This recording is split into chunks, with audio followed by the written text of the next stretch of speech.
episode 43 of SmolTalk.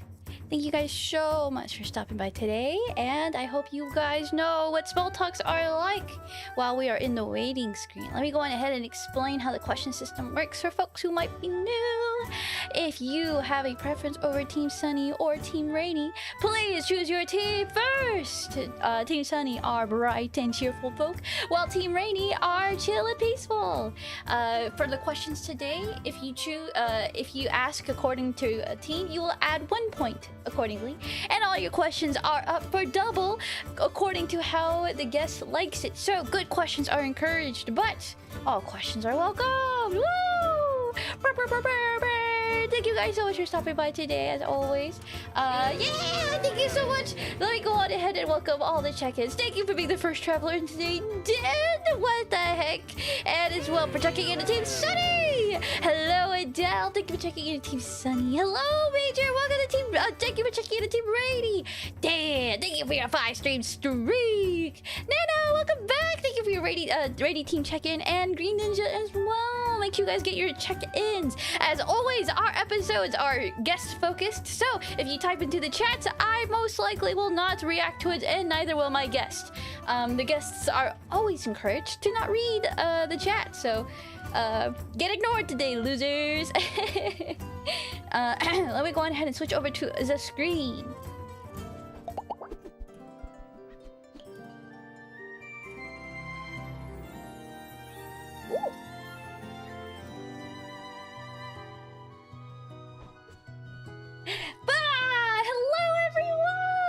You are tuning in to the table once more. Welcome to my table, and here's my guest, a giant Genie from the lamp, and I hope that you guys will welcome him with me today. I will have him introduce himself.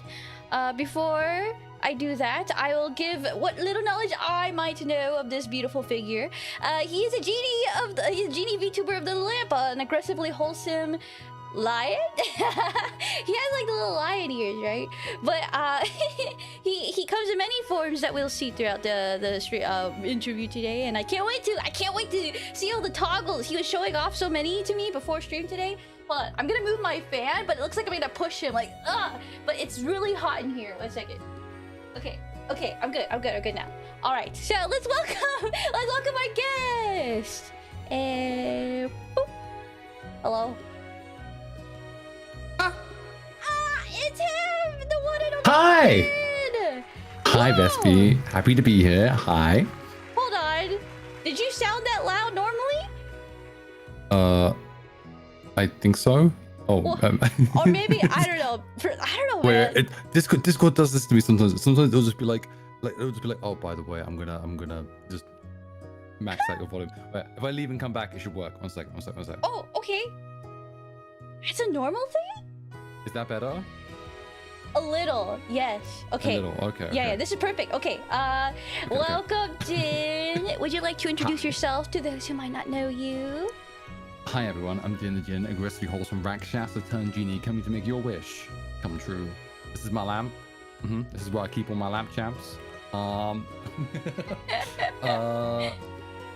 We do on my channel we do wellbeing content, which involves talking about mental health and stuff. We do big jigsaw puzzles, and we just discuss things in like an open and safe space.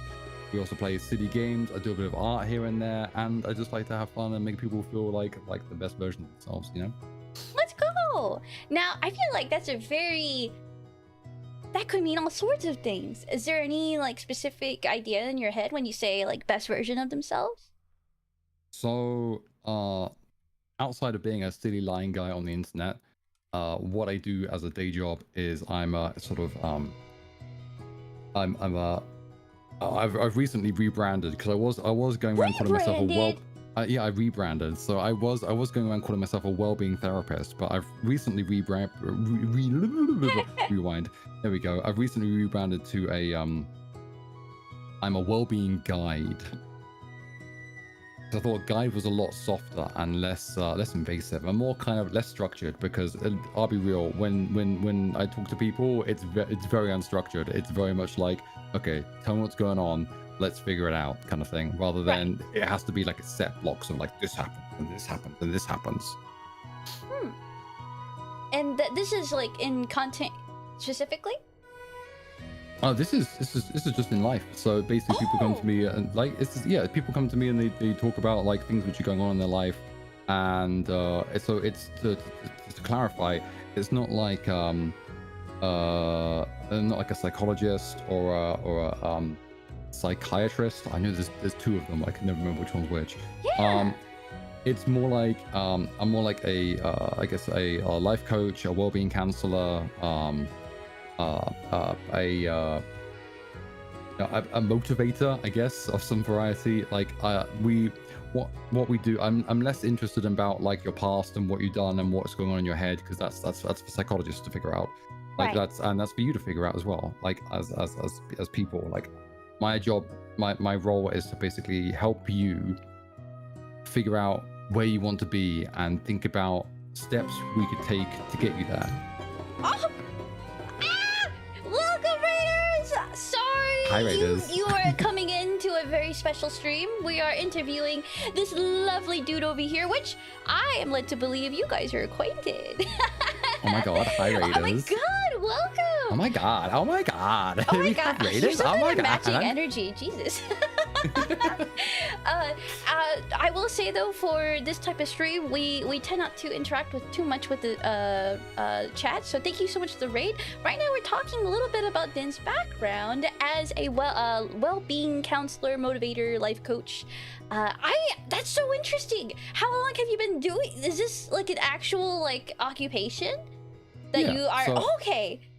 So I started off as I guess the journey started when about 3 years ago I started getting into this this practice called Reiki, which is a form of it's a form of energy healing.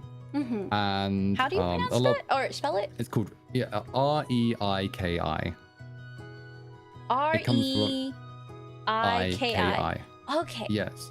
So which means like it in Japanese it's it's the meeting point between heaven and earth. Meeting. What the fuck? Yeah. That's So some the- spiritual shit for show. Yeah, it's super cool. And when when I first heard about it, I was like, this is very woo-woo. This is very like. And my mom, who was practicing at the time, was like, just go along, just try it out, try it. out, just Don't give it a knock go, it till see if you like try it. it. Yeah, just give it a go and see if you like it. So I was like, fine, I'll go to like the first thing, and I really found a connection with it in the sense that I felt like I was actually like doing really useful things. So in a nutshell, what it is think of it like the body is made of energy. Like energy flows around the body, like the blood circulates through your veins, like in a sense, like that's energy, like that blood flow, whether it's or like if you want to think of it as chi or chakra. If you watch any anime, basically it's all nen, you know, if you're a Hunter x fan, it all flows around you. And much like tai chi and things like what's the one with the needles, where they stab you with the needles, acupuncture. Yeah, like that helps like open up like different and clear those paths. What I do is I basically, I guess I unblock things so you can flow better. Like it's less about conversation? So conversation's part of it, but also so what sessions with me normally end up is someone comes to me, they tell me about some of their problems, then they get on a nice comfy couch, and they lie on this couch for about 30 to 45 minutes, and I basically from a distance, what looks like I just move my hands around over the top of them, like like I'm like having a little rave over the top of them. But in reality, what I like to believe which happens is I move stuff around and I shift blockages, and it's essentially it's part is things that are brought up by like me being like, okay, this feels like cold here, or this feels hot, or this feels like this, like. And partly them afterwards being like, oh, it felt weird when you were doing this, and like I felt like you were touching my head here. So I don't actually touch people during this. It's all hands off. Like my hands like hover above them. You know, like the awkward guy at a convention. You know, just a hand hover. You know. Wait, how did you get certified in doing that if you were just introduced and if you were just introduced to it by your mom. Is your mom one too? Yeah, so my mom's is a master of this. So I see. yeah, so I was like, you know, she was trying to get me into it for years, and I was doing a bunch of other jobs, and then I got made redundant from the one that I really enjoyed, but it was a horrible workplace. And she was like, just you've always been like good at like this vibe checking, so just try this out. And I was just like, yeah. And then yeah, I found that, and then I was like, oh, I really like helping people and making them like it's so rewarding when you're like doing something and someone goes, yo, that actually really helped me, like, thank you. And I was just like, yo, that's what I needed in my life. That's that kind of feel. So I looked more into it, and now I'm a certified practitioner of that, and so I do that, and part of that is just it's you know, clearing energy, but it's also just checking in with the people and being like, you know, what's going on, you know, and it's kind of just relating things to things which could happen. So like so for example, like, okay, remember when you were a kid and you're running around the playground and you like you ran out and you fell over and scratched your knee, and you got a little scratch on your knee, and you're like, oh, that really hurts. So it works on 4 levels. It works on the physical level, like there's you fell over and scratched your knee, it physically hurts, like there's a little cut there.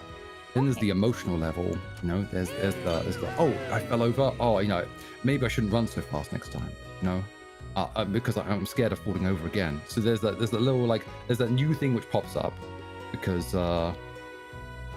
like something happened, and you store that away. And then there's the mental level of, oh, maybe, you know, okay, I have to be more careful, you know, I have to be more careful next time because I don't want to fall over and I feel that pain again. And then there's, I guess, on some ways, there's a spiritual level. That's not always applicable, but, you know, sometimes it is. And like when things happen to us, whether it's on the emotional, physical, or like mental level, like it affects things on all the levels, but we don't necessarily notice those things happen straight away. You know, like much like when people are holding on to like stress or anxiety, or like they're feeling a lot of pressure, like sometimes that manifests as like sickness, like a physical sickness. I can see Yeah, that. like, I think I strongly believe like the mind can like lead to all sorts of physical illnesses. There is definitely a link in that sort of sense, and like nuances that I'm not quite comprehending, but like I can kind of sense what you're talking about here.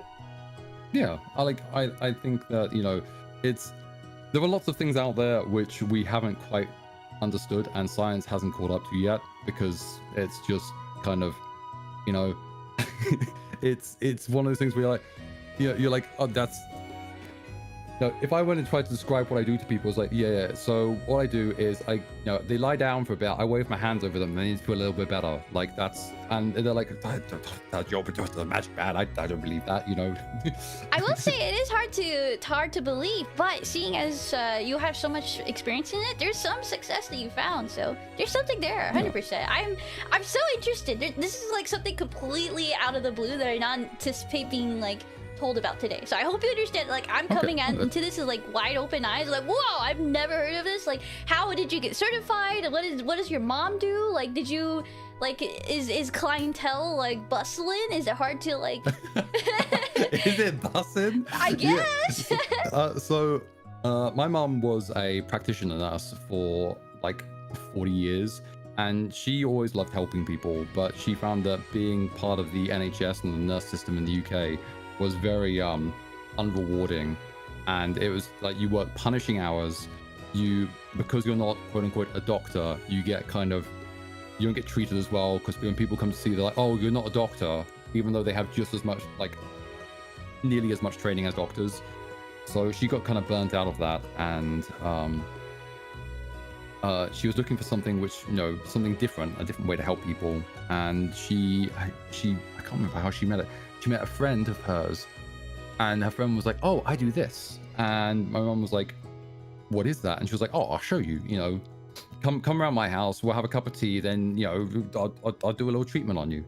And my mom was like, like after it, she was like, "Oh my god, I need to get on this. I need to chill. I need to figure out what this is all about." And then she's been doing it ever since. Like she picked up a bunch of other things as well. She does she did Swedish massage,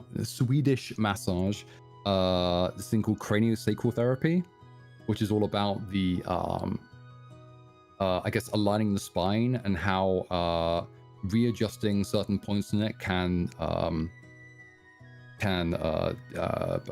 help what's the word, alignment and I'm trying to think of the right words for it. But there were some really fascinating parts of that which I've kind of learned from, because she's like, oh, you know, if you've got a headache, just do this. Like one of the really small things from it which I've taken about is the importance of releasing tension between your neck and your skull. That's very true. A lot of things get stored there. Yeah, and it's just a point where so much pressure builds up, and there's a way of relieving so much tension from there, and it's so simple. Like all you need is a sock and 2 tennis balls, and you're golden. And all you do. Please go on. I know, really...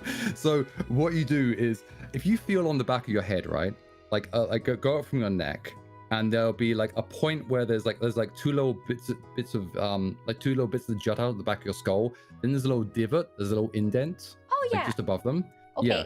So if you get two tennis balls, put them in a sock, lie down on the ground, and you put the tennis balls in that divot there. Ooh. What you'll feel is the back of your head start to feel a little bit like it's going numb. And you die. Then you die. Then you fucking die. It's just game over. It's just GG. And then you ascend, you know? But what happens is that by resting on that, you open up all the muscles around there. Like if you feel like your traps, like your shoulder muscles, you'll notice that they're all like loose. And it opens them all up. Word of warning though, would not recommend it to anyone who's pregnant because it might put you into labor. So be careful with that. Oh my. I guess if you are pregnant though, feel free to remember this. Yeah. It's always like, I remember SmolTalk with Vespy where I know how to induce labor. I need a tennis ball with socks, I can do it right now. Stat. Forget the hot water. Forget all the towels. Just give me two tennis balls. Sorry, 2 tennis balls with socks, stat. Oh. Oh my god, we need a doctor, and I'm like, I'm not one, but I know what to do. Flex my hands, pulls out my tennis balls. I keep them at all times, baby. I was waiting for this to happen one day. This is my calling. That's all I'm playing somewhere. It's like, this woman needs to go into labor. Oh my god, like, my how time. do you even find out? Like, how do you find that out? Like, are you pregnant? Like, oh yeah. No, I don't think so. Okay. Suddenly it's just like, yeah. Sorry, it's just they're like ghost pregnancies, right? So if like you don't know you're pregnant, holy shit. Yeah, you suddenly just find out like, oh shit, I'm pregnant. Oh, well, I guess you're not pregnant anymore. Jesus, you just go from being pregnant just to giving birth. Absolutely. What interesting fields of expertise you seem to like have accumulated. I don't mean to always just talk about this, but there are some things I've heard about you that I'm like, whoa, I need to ask about that. Okay. So we'll put a bookmark into Reiki stuff for now, but okay, like that's absolutely fine. Yeah. Yeah. So a little birdie told me that you have you are an award-winning audio engineer. Who told you that? Who? I'm looking at. I know a certain fruit who may have told you that. You think? Yeah, I'm so curious. What does this mean? So, I spent 6 months in South Africa, training to be a sound designer for nature documentaries. Oh my god. Yeah, I was very fortunate because I had an uncle who lived out there and was just like, after I finished university, I couldn't find jobs in the country, and I got little jobs here and there, but they were mostly like, oh, I'll pay you an exposure, and I was like, I'd like some money, please, and they're like, no.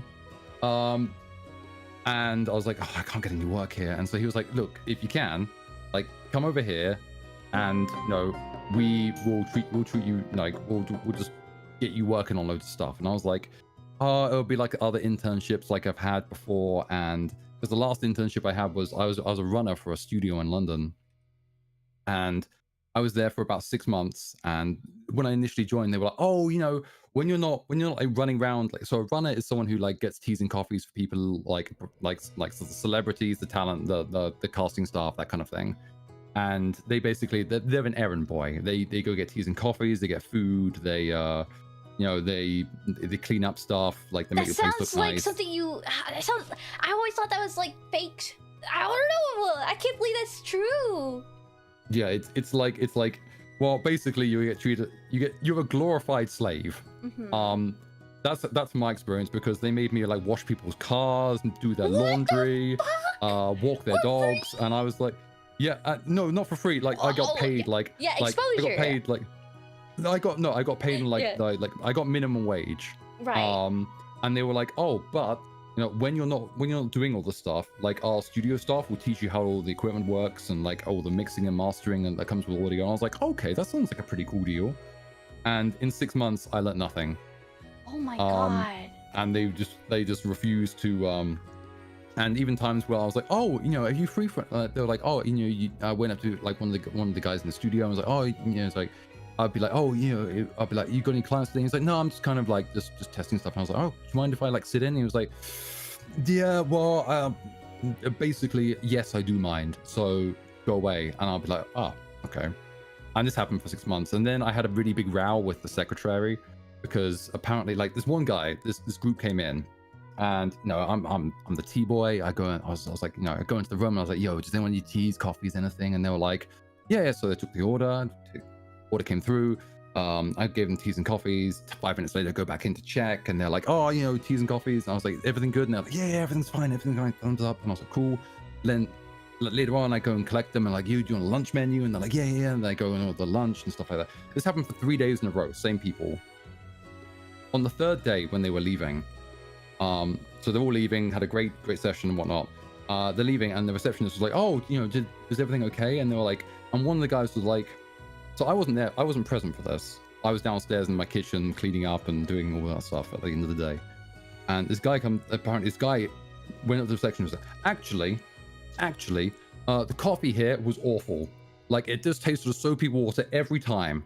And like, I was told, like, this is secondhand information. Like, I was just like, I had no idea what was going on. Anyway, the secretary like comes down, and she slams open the door and was like, Din, you fucking. And I was just like, whoa, what have I done? What did I do? And she was like, you didn't check whether you gave them shitty coffee. And I was like, what do you mean I gave them shitty coffee? And they're like, yeah, apparently he said toasted with soapy water, and he had a massive go at me, and he was like, it's lucky it's the last day, and blah blah blah, we're not gonna pay you. And I was like, you're not gonna get paid? And I was like, excuse me? And they were like, yeah, you can't even, if you can't make a fucking coffee, you don't deserve to work here. And I was like, wait. Okay, so let's break this down. I was like, okay, right. So the coffee from the coffee machine, right? And she was like, yeah, this one over here, they say it tastes of soapy water. And I was like, okay, you mean the coffee I've served to everyone here, and this is the only person who's complained about it tasting of soapy water? And she was like, yeah, well, maybe there was soap in the cup. I was like, okay. So, I mean, the cups that go in the washing machine, which gets it up, so wouldn't all the cups taste of soapy water? Isn't it really unlikely that the person gets the same cup which tastes of soapy water for 3 days in a row? Do you not think that's really unlikely? And she's like, no, maybe you're just really shit at washing up. And I was like, oh no. Okay. So I was like, okay, yeah. You lost already. You lost the moment you tried to use logic. Yeah, and then she was like, how dare you use logic against me? Rah, rah, rah. And like, do you know how many people are fighting for this job? You're just an insignificant piece of shit. Like, I could. And this was like, while you were in just, Africa? No, this is while I was still in London. So this is the reason why I went to Africa. This is sorry. I didn't I'm so sorry. I'm so bad at tangents. I'm so bad. Oh, you're okay. Okay, I'm glad I asked. So yeah. So this happened to cause you. So after this experience, I went like I called my uncle. Like my uncle called me. Like my uncle called my mom actually and was like, oh, you know, how's Din? She was like, I was really bummed out because he kind of lost his studio job recently because they were really mean to him. And he was like, oh shit, well, does he want to come over here? Like jokingly. And she was like, you're joking, right? And she's like, actually, no, I mean, he could. Like, we need work right now and he's qualified. So I was like, yo, that'd be dope. So I flew out to Africa. Yeah, it was such a weird experience because like the second, like I arrived there after like a 12-hour flight, right? I get in and I'm like, oh, I'll go home. And he's like, no, we're going straight to the studio. We're going straight to work. You're working straight away. And I was like, okay. And I was like, oh, by work, they mean I'm going to get teas and coffees for everyone. It's going to be the same thing. No. They throw me in a studio and they give me a film and like, put sound on this. And I'm like, okay. Do your thing. Yeah, just do your thing. And I was like, ugh. Jeez, guys, I'm not a fucking genie. I can't solve your... Oh wait, no, this is before you were a genie. Fuck, that doesn't work. This is pre-genie. This is pre-genie. Yeah, pre-genie times. Okay, it's fine. It's okay. I'm a genie though. I'll go back in time and fix it. You're right. Okay, sorry. Okay, but go on. So you just get thrown into the situation. Do you perform well? Do you meet expectation?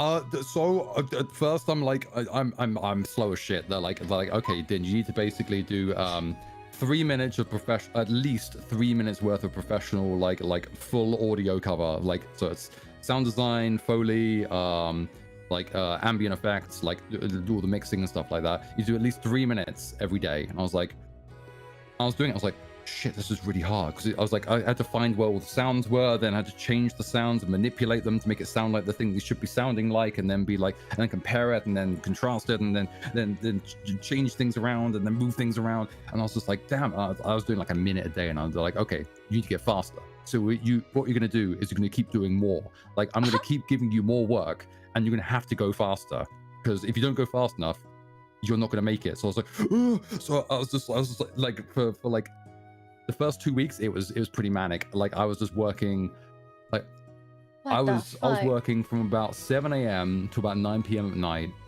I get like a break for like I could get up and take a break whenever I wanted to. It wasn't like I was like going like, you know, whipping my back and like just keep working. Okay, but still, that was a fuck ton of things to just pick up right on the go. So like, how long did you have to do that for? I was there, so originally I was meant to be only there for 3 months, but after 3 months, I'd worked on maybe 20-30 films by that point, and everyone there was super friendly as well. They didn't treat me like a newbie. Like, as soon as I was there, like, oh, that's Din, he's the new sound designer. And it was just like, I was like, I'm not the intern. I'm not like just. You're the guy now. I'm just a sound guy. This is, oh my god, I'm being appreciated. They use it for actual role. But did you feel prepared? Like, did you like, was it things you actually like knew how to do? Did you have to be like, fuck, I don't know what the fuck I'm doing? So well, I guess but like, yeah.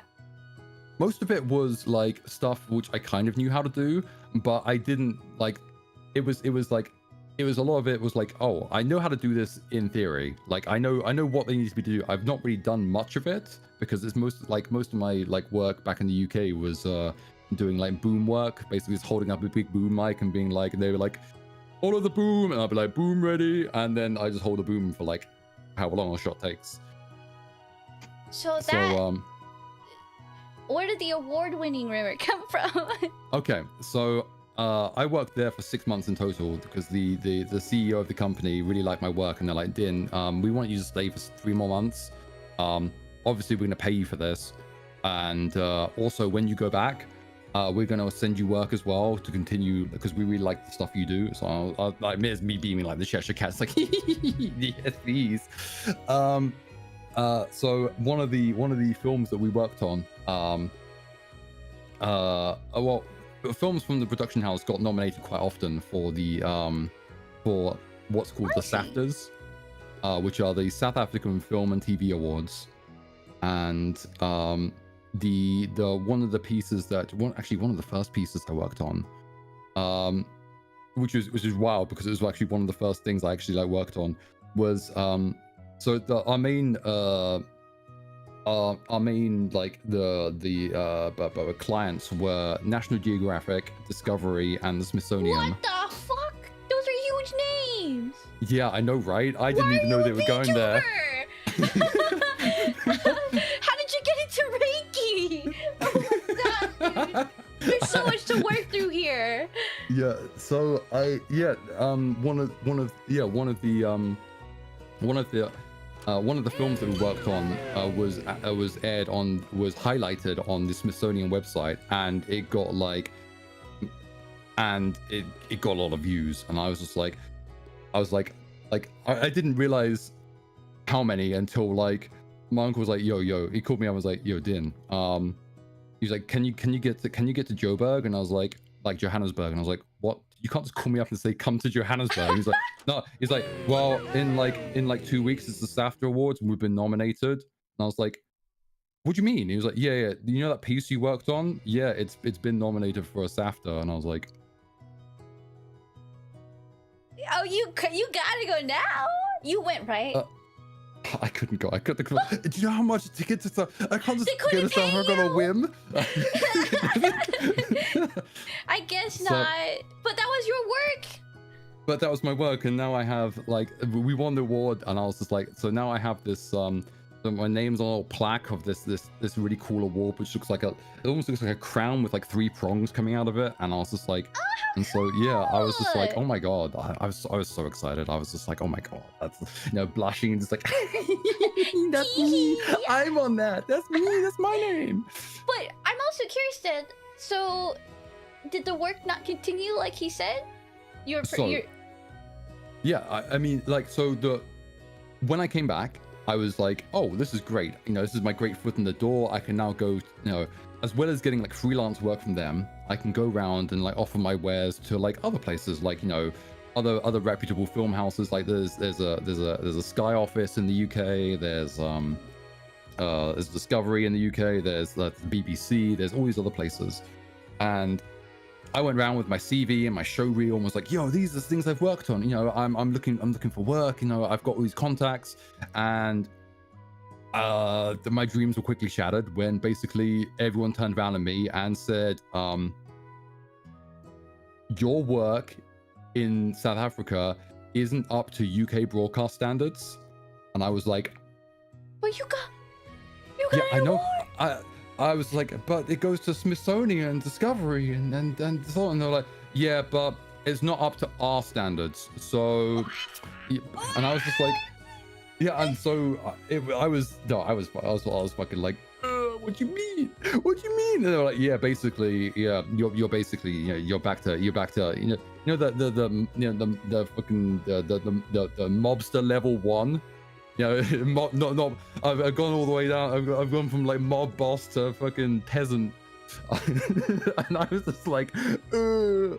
And so I kept doing the sound design stuff for like as long as I could, but it came to a point where I was like, I love doing this work, but I need to get a more solid job that I can, actually, because I was getting paid really well whenever I was working, but the work wasn't frequent enough to pay like all my bills. Right. So it came to a point where I was like, I really love doing this, but also like I also need like a steady job, which I can do. And I still did like work on the side every now and again, but it diminished. And then unfortunately during COVID, the company kind of, they took a big hit and had to let loose a lot of people. And like the company's still going, but it's very minimalist staff now. Mm-hmm. So, and they were like, and the CEO was really lovely and was like, I'm happy to give you a glowing resume, like, if you need a yeah. resume or like a recommendation, I'm your person. But that's all we can really offer right now.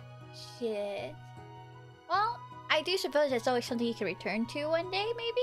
Yeah, I still love, like, you know, I still like I use my audio knowledge whenever I can. Like if people have mic problems.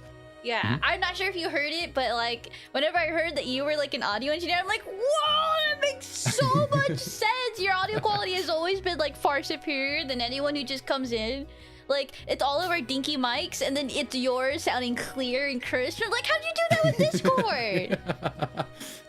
Yeah, it's one of those things where I don't try and gatekeep it. Like, if someone's like, yo, I've got audio problems, I'm like, okay, do you have like an hour or two to sit down and like figure it out?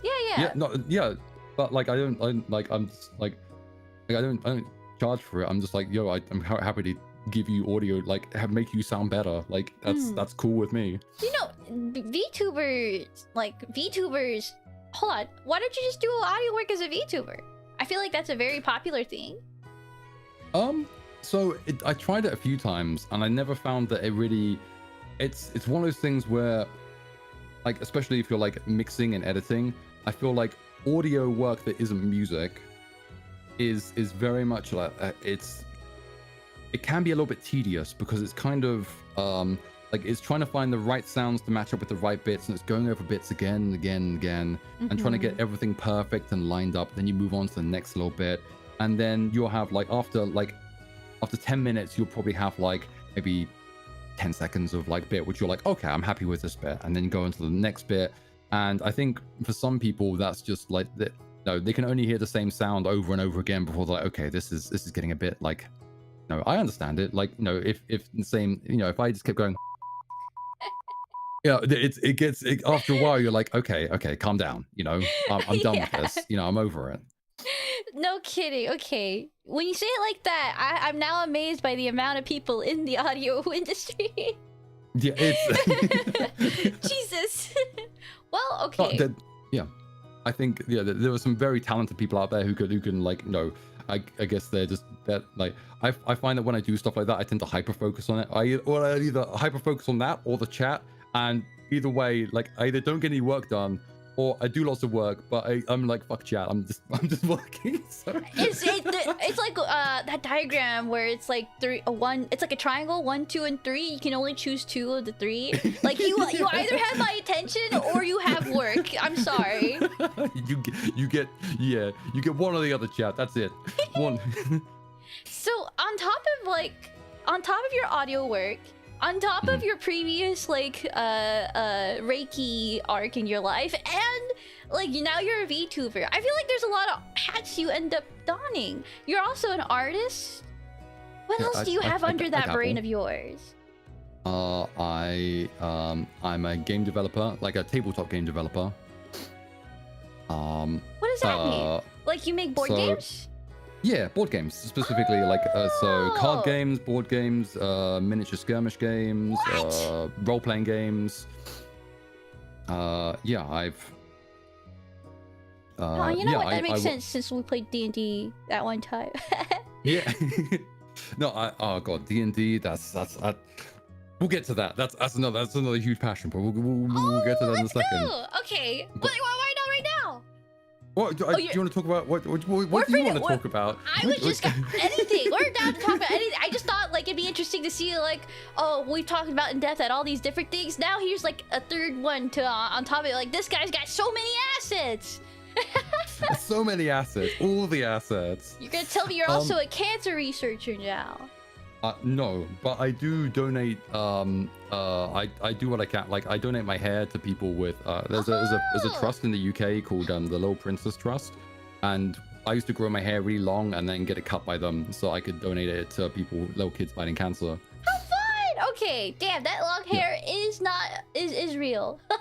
Yeah, I mean the long hair. I used to have long hair like I can send you a picture. It's a non-doxing picture, but 1 second, I can show you what it looked like when it was really long. Scrolling up, just give me a second. How long did it go for folks who won't see this picture? Well, it got down to the small of my back. So if you got to imagine that I'm a like mine. I'm a little guy. I'm only well, I say small on my back. I'm a little guy. I'm only 6'2". And Okay, buddy. Sure. Here we go. I'll put. Do you want me to post it here in the little chat bit? I can. Here we go.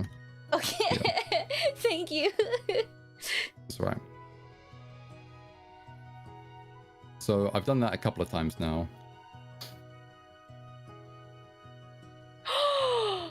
Yeah. Oh my god, hold on. I need to do something really quick. Really fucking quick. Okay. Yeah, but so I do that, and then I donate blood plasma whenever I can as well. Iron Mouse loves you. Yeah, that's the reason. I used to donate just blood, and then they were like, you can only and in the UK you can only donate blood twice a year, or like 3 times a year, or something stupid like that. And I was like, oh, this feels wild. Like in America, I know you can donate blood every week, and I was like, this is silly. These stupid UK laws. And then you're killing people. Yeah, I was like, where can I just? I've got more blood. Just go in under a different name. God, I wish. I wish it was that simple. I'm Benalian, not Denalian. Yeah, we're bringing the moustache. Like, I am his brother, Benalian. So. I spoke to one of the nurses there. I'm like, oh, we've recently got like blood transfusion machines. Not blood, not transfusion.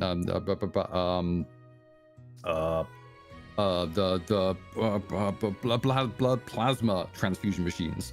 They were talking about, and they were like, okay, what's really cool about it is because the machine takes out the plasma, then basically puts the blood back in you. Mm-hmm. You're getting it all back. You get it back and you basically regenerate faster, so you can come like every other week. And I was like, yo, say less. So I try and get it done like every month if I can, because it's a little bit far away, because there's only 3 places in the UK which are actually able to like do it. Good on you. Do you feel like you have all the time to do all that shit? Oh my god, you do so much. You stream. What the heck? Do you actually? Oh, sorry. It just occurred to me. When do you fucking sleep? I find time every now and again to get in the sleep. You know, I see my bed once in a while. Yeah, you know, me and my bed have a complicated relationship. You know, I sometimes I want it, but it doesn't want me. And other times it wants me, but I'm like, yo, I'm kind of busy right now. You know, I leave it on red. Oh no, Dan! What the fuck? So yeah, most nights, like I've gotten better recently, but most nights for the last X amount of years, I've probably got about somewhere between 4 and 6 hours of sleep a night, maybe. Boy, what the hell? How are you doing this? I don't know. It's gonna come by and back bite me in the ass at some point, absolutely. I swear.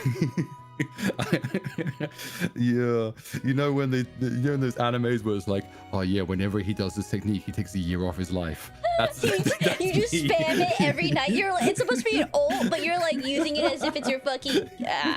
Okay, dude, I'm worried about you, but I feel like you're doing great things, so it's hard for me to be like. Yeah, Yeah. I'm slapping my face right now. Waking up, yeah. Mm-hmm. Oh. Well, thank you for taking the time to hang out with us today. No, of course. I will say we're already almost towards the halfway mark, so just a gentle reminder for folks who would like to ask questions, please do so using the Twitch Redemption Store. If you're on YouTube, you can type in !Q followed by your question. It works now. Just wanted to say that was the thing I wanted to fix, and now it's working. Those questions got sent to a different channel, and I'm like, so you have some YouTube questions. Let's see. What else would I'm gonna ask maybe 2 more questions before we go to break. So yeah, of course.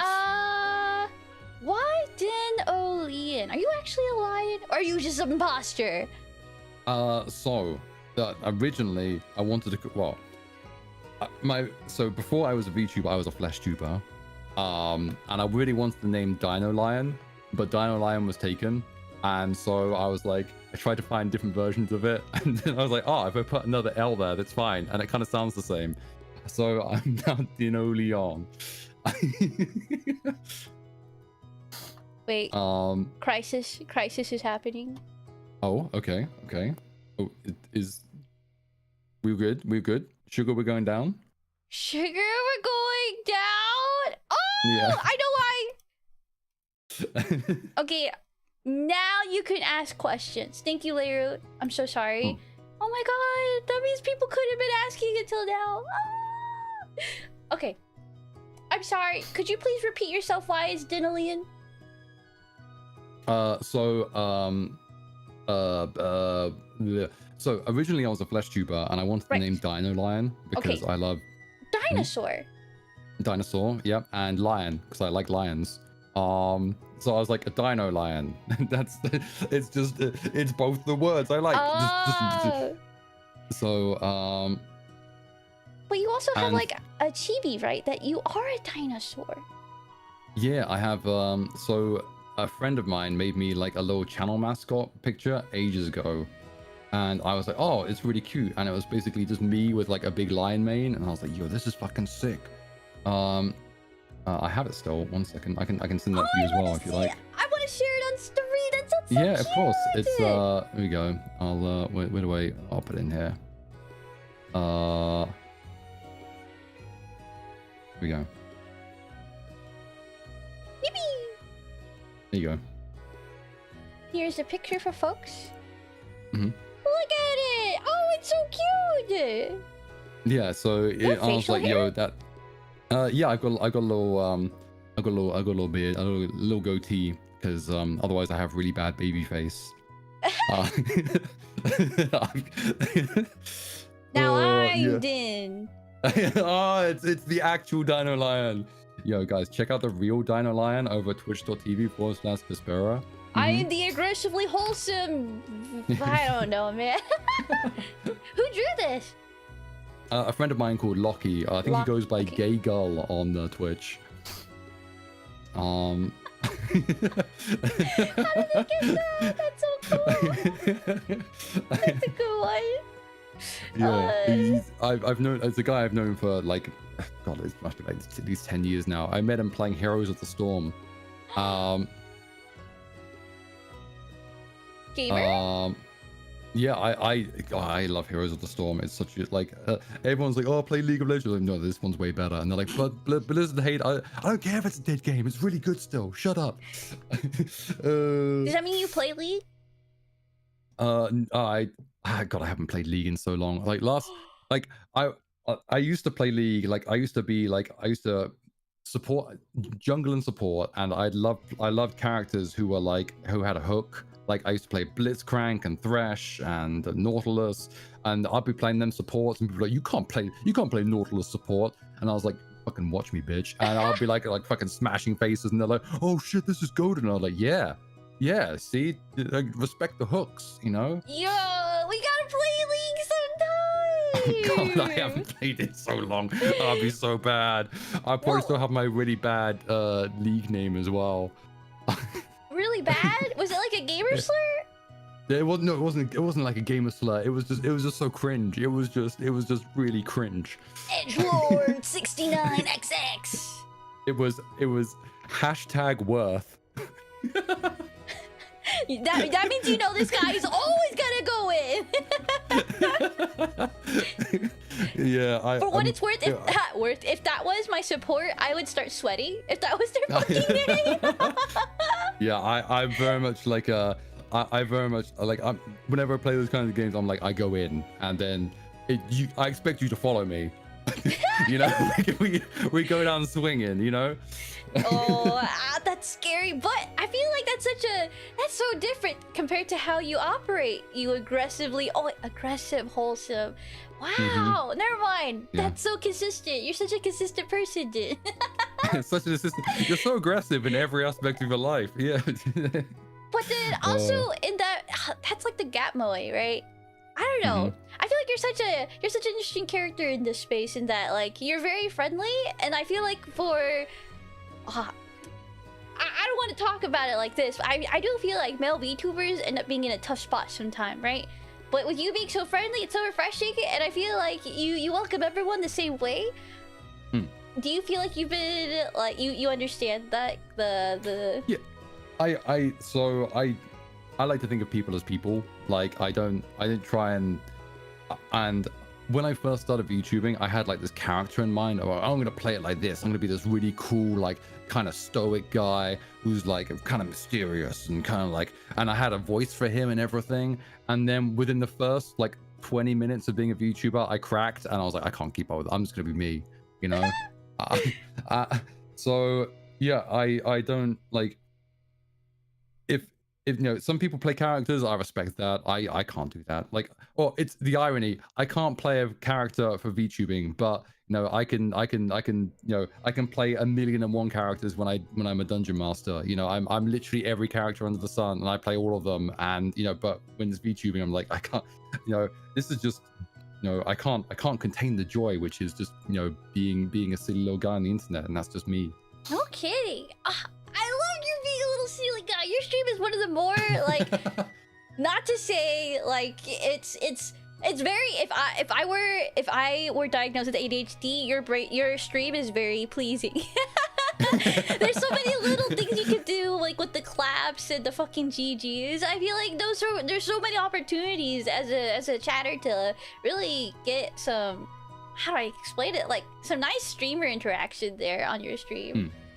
Yeah, I love things where I like the ability to have things where anyone can do it, like, and people to feel like they're involved. Because you know, when I was growing up, there were times where I wasn't involved in things, and that really sucked. So I was like, if I can do more things to help more people get involved with things, which, you know, they can just do, like, you know, so they don't have to feel like, oh, I don't have to spend like 1,000 channel points to do this. I can just do this, and they get like instant gratification. Like, that's just a really nice thing. It's like, I can give this to you, you know, it's free, have it. Okay. Shuffling.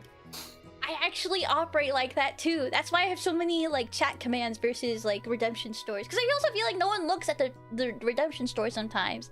Like if there's too many things in there, people end up just being like eyes glazed over. Yeah, it's overwhelmed. Yeah. Oh yeah.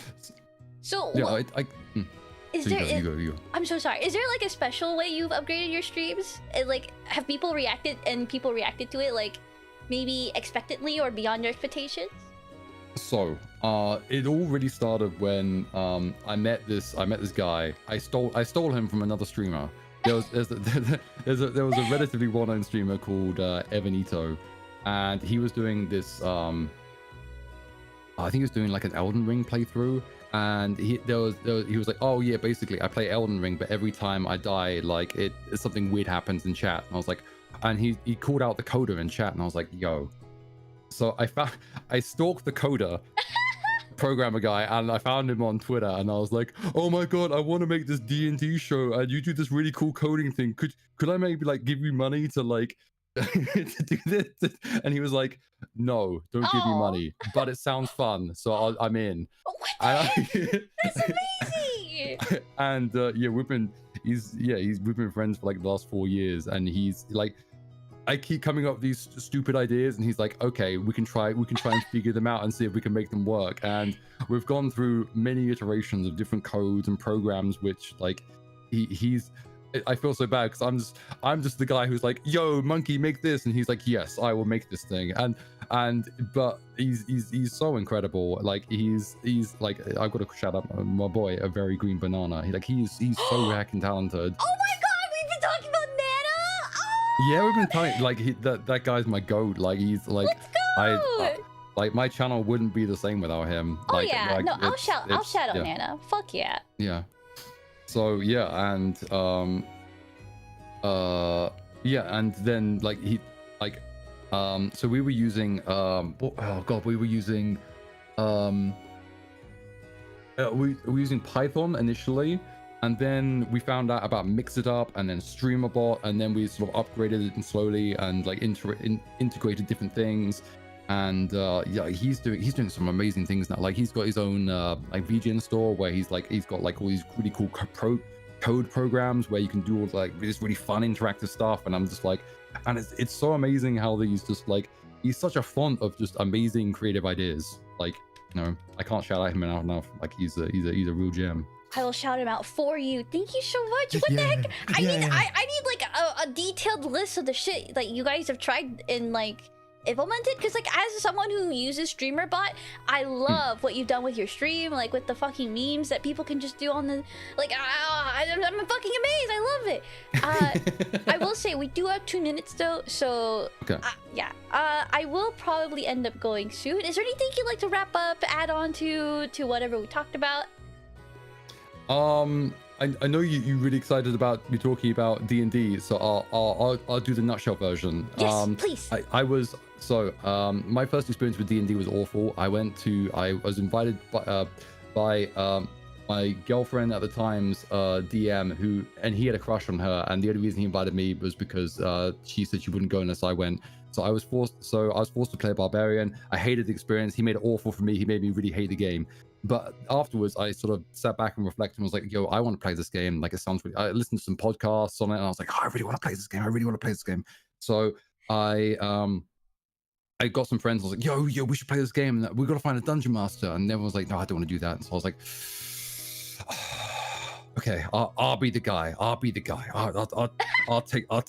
I'll be this guy. So I read all the books, and I started DMing, and I've been a dungeon master for like 15 years now. Holy shit. I've run so many campaigns and one shots. I've created so many characters and worlds and scenarios, and I love D&D because it's just... I love the storytelling. I love the small things. Just being in a room with people when they make clutch rolls. It's the excitement. It's the passion. It's the joy they put in. It's the collective group storytelling. It's like everyone having a moment to shine, and it's just such a beautiful thing. Oh, it's so exciting! I want to talk more about it, but it'll be after the break and after viewer questions, and so ads will be starting in 30 seconds. So thank you so much for watching, and during that time I will be on a break.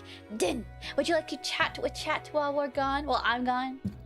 Yeah, I'm down to keep him occupied, keep him busy. All right, then I will go into my corner, and okay. I hope you guys will be nice to him. Okay, so I'll be right back. Mm-hmm. Yeah. All right, be right back. Okay. Let me. Can I pop this out? I can't. Okay, it's fine. Hi, chat.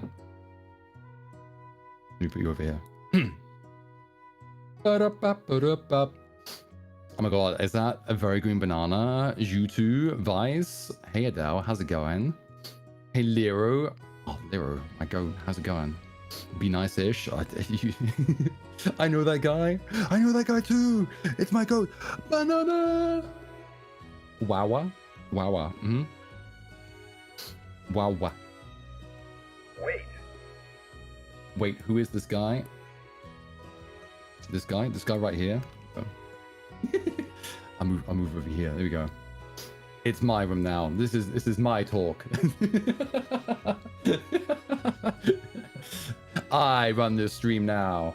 Dinner line takeover. That's right, chat. This is my chat. You thought you were cool sunflower people and travelers and shit, but no, actually you're actually inside a lamp.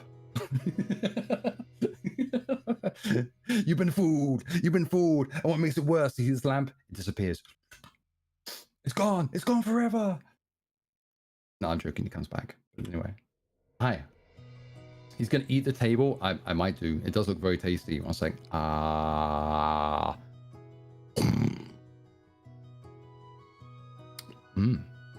Mahogany. Is this Twitch Plays D&D? He's gonna eat the table. What D&D editions do you start on? So I started on, is it chocolate? No, it's very delicious mahogany. Oh, I do love dark chocolate. I fuck with dark chocolate so much. I like it. I used to like it 100% dark, but I can't do 100% dark anymore. It messes with me. The chocolate fights back. Like, I like it like 90% dark now. No. What edition D&D did I start playing with? I started playing on 3.5. And then I got really into 3.5. There were so many 3.5 books I went through, and just it was great. I love my 3.5 era. And then I tried out 4, and I gave up on 4 because it was rubbish. I miss third edition so much. Oh, the third edition covers were so peak, and just the stories. Did you fuck with 4? And yeah, I tried with 4. 4 had some really nice ideas, right? 4 had some. Wait. Fuck. Am I not supposed to be answering these questions? Wait, I can't remember what Vespy said. Did Vespy say I wasn't meant to answer these questions? Chat. Wait. I'm not sure I'm meant to be answering these questions. Illegal questions. No. Chat. We need to think. What? We need to think of non-question questions. Let's talk about. Okay. It'll be Ali. Okay. Shh. We won't tell Vespy. Okay. Okay. Chat. What are your favorite chat? What is your favorite aspect about being a traveler? So what's the deal with airline food? I know, right? Last time I was on a plane. Wait, when was the last time I was on a plane? Oh, I remember. It was kind of mid. Actually, no. The best plane ride I've ever had was when I went to. Where did I even go? Wait. No, the best time was when I was actually on the trip to South Africa.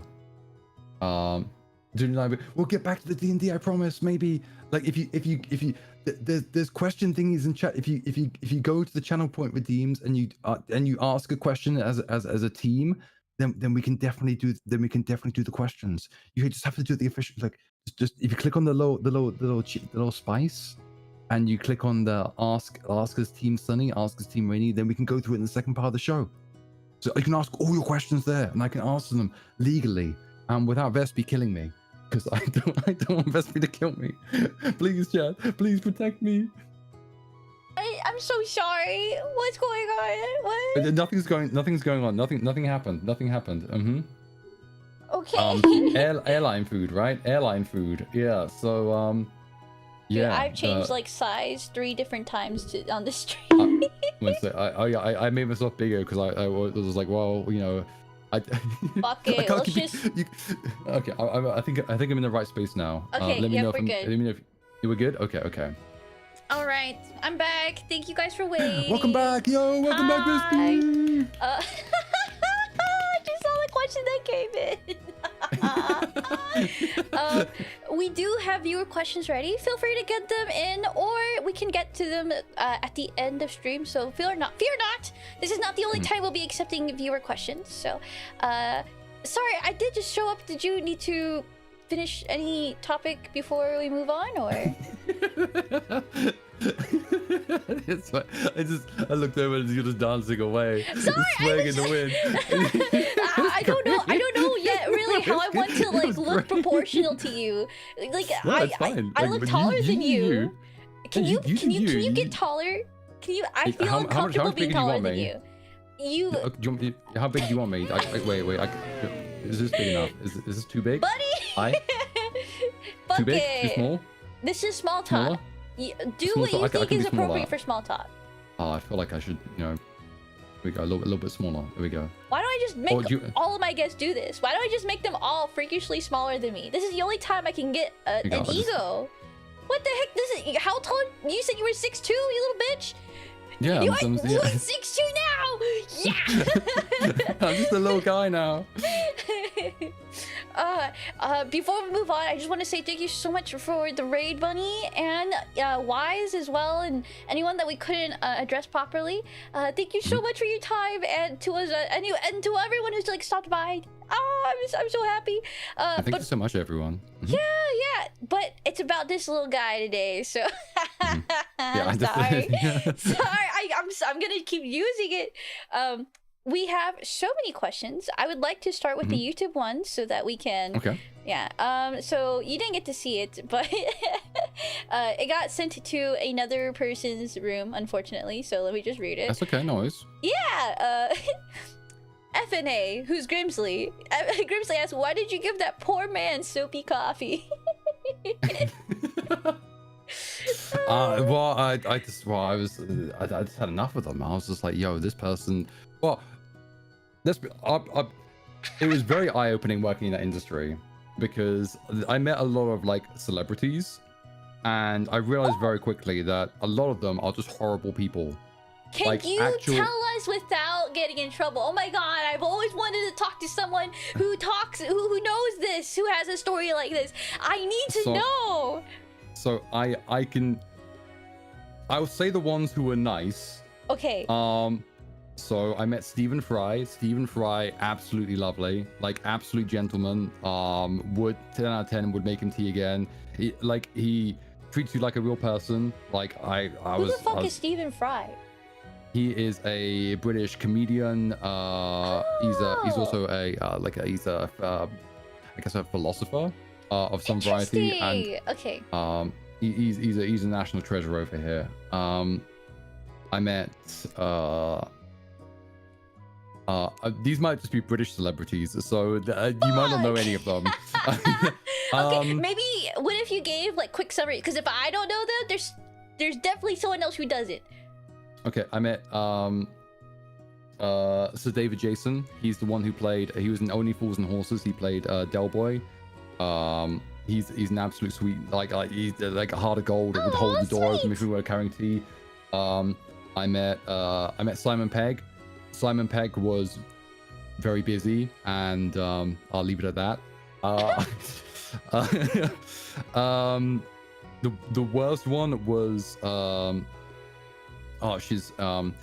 she is a British TV like host for a lot of entertainment shows.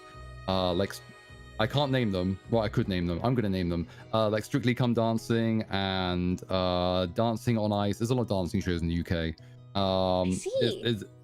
And she was the most horrible person. Like, so I went in there with it. Like, she asked for a plate. Like, she asked for a cup of tea. So I went and made a cup of tea. So the way we did it is we have a teapot. We pour the tea in the teapot. And then we put a cup on the side with some biscuits around there and a napkin, spoon. We put everything on the plate. So we actually make them the tea. We give them all the utensils to make the tea so they can do it themselves. Right. You know, because everyone likes tea in different ways, you know? So I wait for her take to be over, and then she finishes her recording, and I sort of I wait for her to finish talking, and then everyone who's outside the booth kind of like gives her the thumbs up and stuff. I knock on the door and basically point to the tray.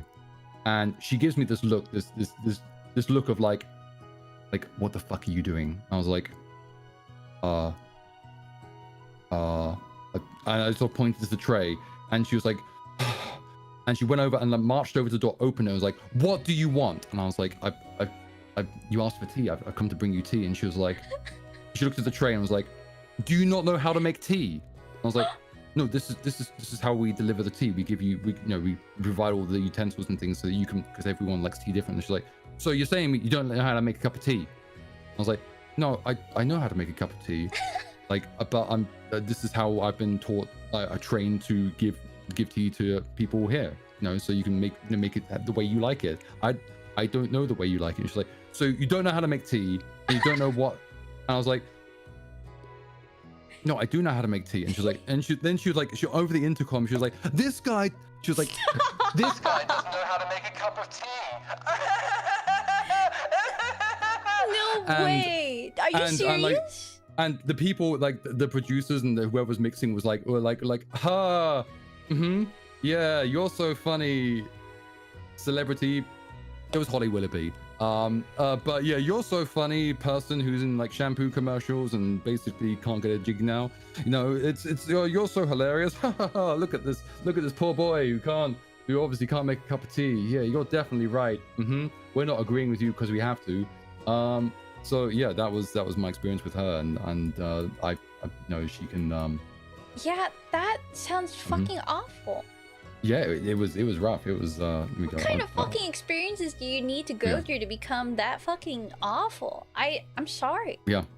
I'm glad you maintained your whimsy. Thank you. But damn, yeah. I hope she gets what she's coming for her. But allow me to thank you so much for taking such a serious answer to such a silly question. Thank you, Ep43, for your question. The next one is asked by, I'm sorry if I pronounced it wrong, Juetue? Ju. That's my brother. Brother, welcome. All right. Brother has asked for Team Rainy. Since you got over your driving license last year, have you gotten into any fun situations with that? Fun situations with that. I don't think I'm trying to think of any fun situations. There have been some situations.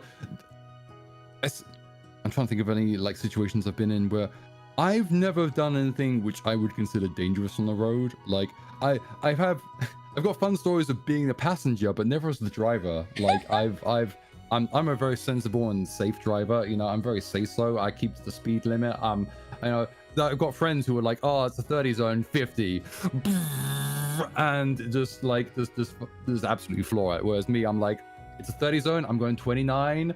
Yep. I'm very safe when it comes to drive.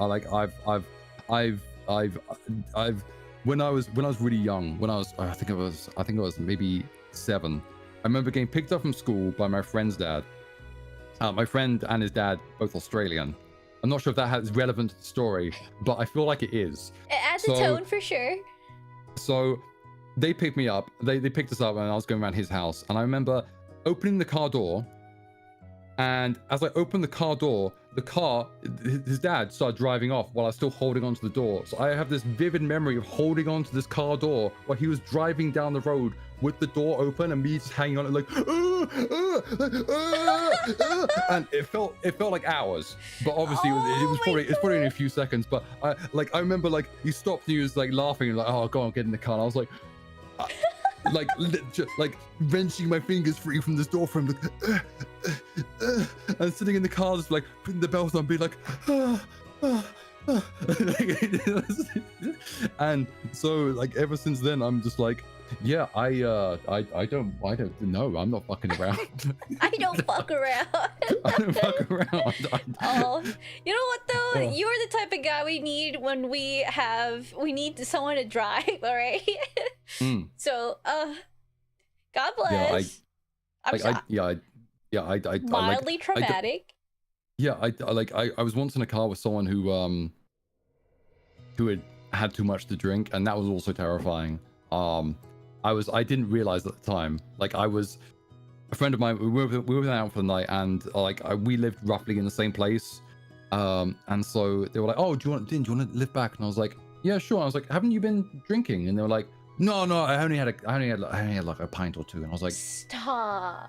And I was like, "Okay." So I got in the car with them, and they just head off. And I was like, "You sure you're okay? Maybe are you tired? You're swerving quite a lot." And they're like, no, I'm fine. Just let me open the window and get some air. And I was like, and they were doing so many their turns were so last minute. Like they'd be like going around a corner and they'd be like, shh, and I'd be like, ugh, like holding onto the seat for dear life. That's like nightmare situation. Holy shit. Luckily it was really late and there wasn't really anyone else on the road. That didn't nearly stop them from like hitting parked cars, because they were just like, oh, whoosh, whoosh, whoosh. And I was just like, I remember I was like, "You can let me out here. You please let me out. I'll just walk. No, I'm letting you." I was like, I don't want you to be anywhere near my house. You might crash into it. Crazy work. I'm glad you're safe. Yeah, I survived. I'm actually a little. I'm starting to see a pattern here. Yeah. I think you should stop getting into cars with people. Oh my god, that's not even the worst time. The worst time was I went I was me and a friend went to the Netherlands to go see a band. They were called Epica. They're like symphonic metal band. Really lovely music. And we got there and we were like, "Oh, okay, we'll go there on one night. And then we'll go on. Yeah, we'll stay for 3 days. So the first day we'll get there, we'll kind of hang out. Second day we'll go to the gig, and the third day we'll come back. So it's like 3 days hanging out in the Netherlands. It was Netherlands, beautiful place. Would go again, 10 out of 10. And so the first night we went out drinking, had a great time. Second night, day comes the second day, the day of the gig, and we're outside the venue like really early, like getting a drink and like hoping we can see the band. And my friend looks at his phone. He's like, Din. I was like, what's up? And he's like, yeah, says here on their webpage that the gig's cancelled. I was like, what? What? He's like, yeah, it says the gig's cancelled. I was like, no, but they'd make an announcement here. There'd be like a thing. There'd be like over the PA, like, boo, boo, boo. You know, the gig's been cancelled. Go home. You know, like that kind of thing. And we went over to the front desk and we're like, oh, has the gig been cancelled? And they're like, yeah. And so we're like, oh, when were you going to tell us? Later. And we're like, okay, thanks. No way. So me and my friend were like really disheartened, and we're like, okay, this is fine. We can just explore Dortrecht and come back another time, you know. And they were like, you know, we'll come back again. Yeah, it gives us reason to come back again because it's a lovely place. So we went and had a lot of drinks, and we ended up in this it was this kebab shop, right? And we were like the only patrons of this kebab shop, and we ordered the food and we sat down, and we noticed that there was like the guy who owned it. Everyone was really nice to him and kept coming in and giving him presents. And we were like, oh, this is, you know, everyone seems to know this guy. He must be like a local, like, you know, really nice local guy. And like he had like people who worked there, but they weren't like helping behind the bar. They were just like walking around in like dressed in like kind of smartish, and we were like, oh, you know, this is okay. Maybe they work in the kitchen. And you know, we were really nice to him, and we ordered the food, and he was like, how's the food, boys? And we were like, it's delicious, you know. It's you know, we'd had a few drinks by then, so we were like, oh yeah, fucking great food.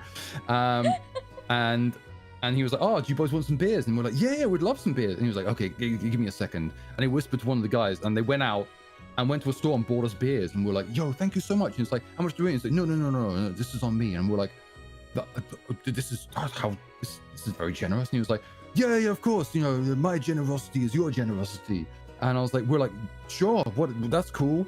And you know, he was like, oh, do you want any more food? And I was like, no, the food was like, it was delicious, and then the plate was massive, and we're like, no, I can't finish that. And he was like, oh, okay. So we had a few more drinks, and we chatted to him a bit. He was really nice, and he was like, oh, okay, we need to get back to our place. And he was like, oh, do you need a lift? And we're like, yeah, we were just gonna get a cab. And he's like, no, I'll drive you. And we're like, huh? And he was like, yeah, I'll go get my car. So we're like, okay. And so he drove around the front, and he was at this little car, and we were like, okay. It was like, and he was like, okay. And he was like, where are you staying at? And we were like, oh, we're staying at this windmill. It's like this. And he was like, yeah, sure. And he was like, okay. I kid you not, the next 20 minutes of driving, it was like I was in Mario Kart first, like POV, because this guy obeyed no road traffic laws whatsoever. He just went, and like all you could hear was like Eurobeat, just like. Shut the fuck up! And he was like he drove over roundabouts, like built up roundabouts. Like he'd drive in the wrong lane. He'd drive in the bicycle lane. Like he went over pavement. He went other cars. He went and weaved between them. And me and my friend were sitting in this car going, "Oh my god, are we gonna fucking die?" And then you know those scenes in like films and video games where they go over like a hump or a ridge, and you're in the air for a bit, like flying.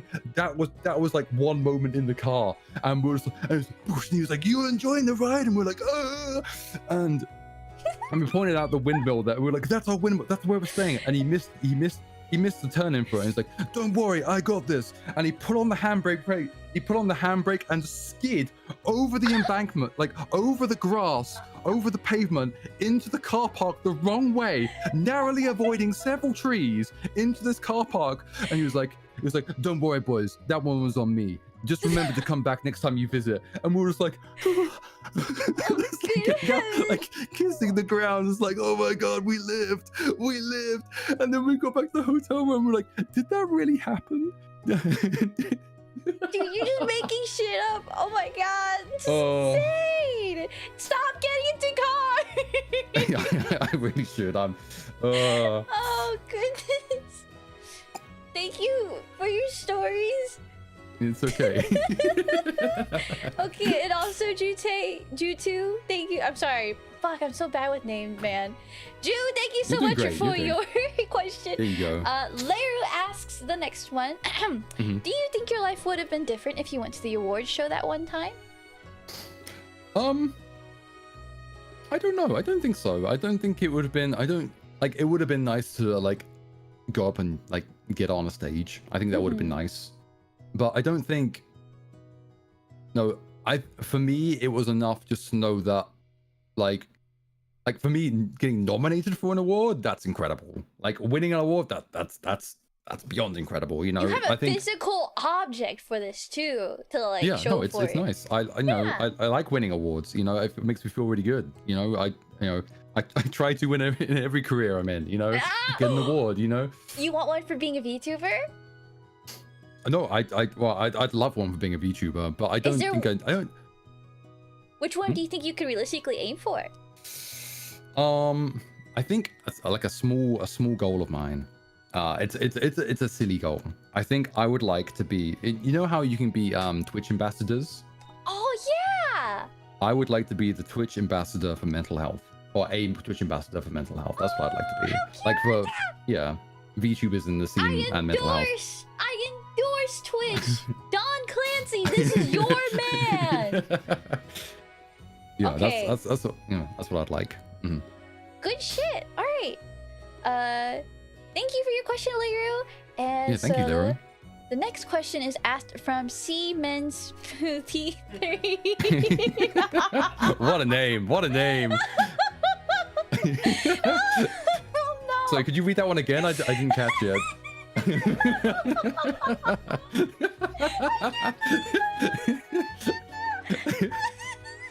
Would you like me to read it instead? Is that better? Do you see? Oh, that's a good question too. Jesus Christ, man. Do you see your planned self, or are you falling into something else? Do you see your plan? Do I see my planned self? No and yes. I make plans for myself, but generally I go off on a tangent from them and end up somewhere else. But that somewhere else is generally somewhere I'm having more fun, and so I'm like, I don't feel like I'm like, whilst I go off path quite a lot, the scenic routes I'm taking are really enjoyable, and I wouldn't change them. I see. Does that make Ooh. sense? A little bit. You sound very flexible.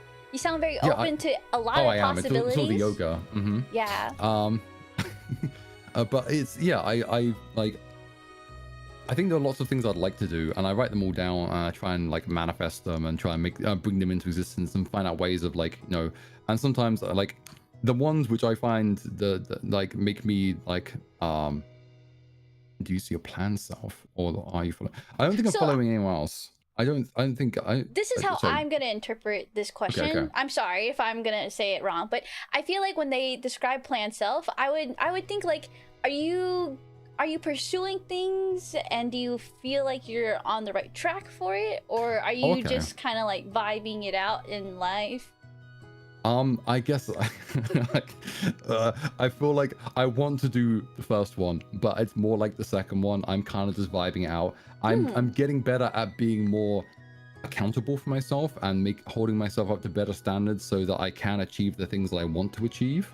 Like I'm taking better care of myself. I'm exercising more. I'm getting a better sleep schedule slowly. I'm putting more time and effort into the things that I want to get better at and be better at. So yeah, in that sense, that I'm kind of following a plan. And you sound satisfied with it, so good on you. If there needs to be some recontextualizing to get an answer you're looking for, Smoothie, I'm gonna call you Smoothie. Feel free to ask it in chats. But other than that, we're gonna move on to Adele's question. Adele asks, "What's your hot take on the best D&D edition?"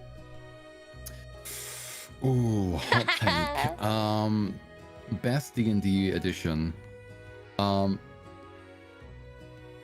So I could give whatever one you have the most fun playing. Shut the fuck up. Yeah. I like to So when I play, I'm a big fan of homebrew rules. Like, I'm a big fan of rule of cool. I like to. What satisfies me as a DM is making experiences for my players where they can have the water cooler talk. Like in offices they have a water cooler and everyone gathers around and talks about stuff, and they're like, yo, yesterday I was a paladin, I slayed this dragon by jumping off like a skyscraper and plowing my sword of justice into his head and making it explode into rainbows and dust. And they're like, yeah, well, I fought this mind flayer wizard and I only had a fish and somehow I beat it. And they're like, oh my god, how did you do that? Well, you see, the fish was actually like a giant that I polymorphed before, and I fed it to the thing and it exploded into giant and guts, and it was just fantastic. And I want cool. Like, nothing makes me happier than seeing my players like yapping away to each other, like comparing stories. Like that like, I have nothing but the biggest smile on my face. So heartwarming. So this is why I'm a tavern keep. Sorry. So that's I think the most flexible version of D&D is probably 5.5. It's probably not my favorite, but it's the most accessible to so many people who want to try it out. So I think 5, not 5.5. 5.5 is kind of, yeah, I'm still getting used to it. But I think 5th edition was a great entry point in the fact that it simplified a lot of things. It's not great, but it has made it so that it's so much more accessible to people, and I think that's so important. But 3.5 was always going to be my first. All right. So final answer? Yeah, I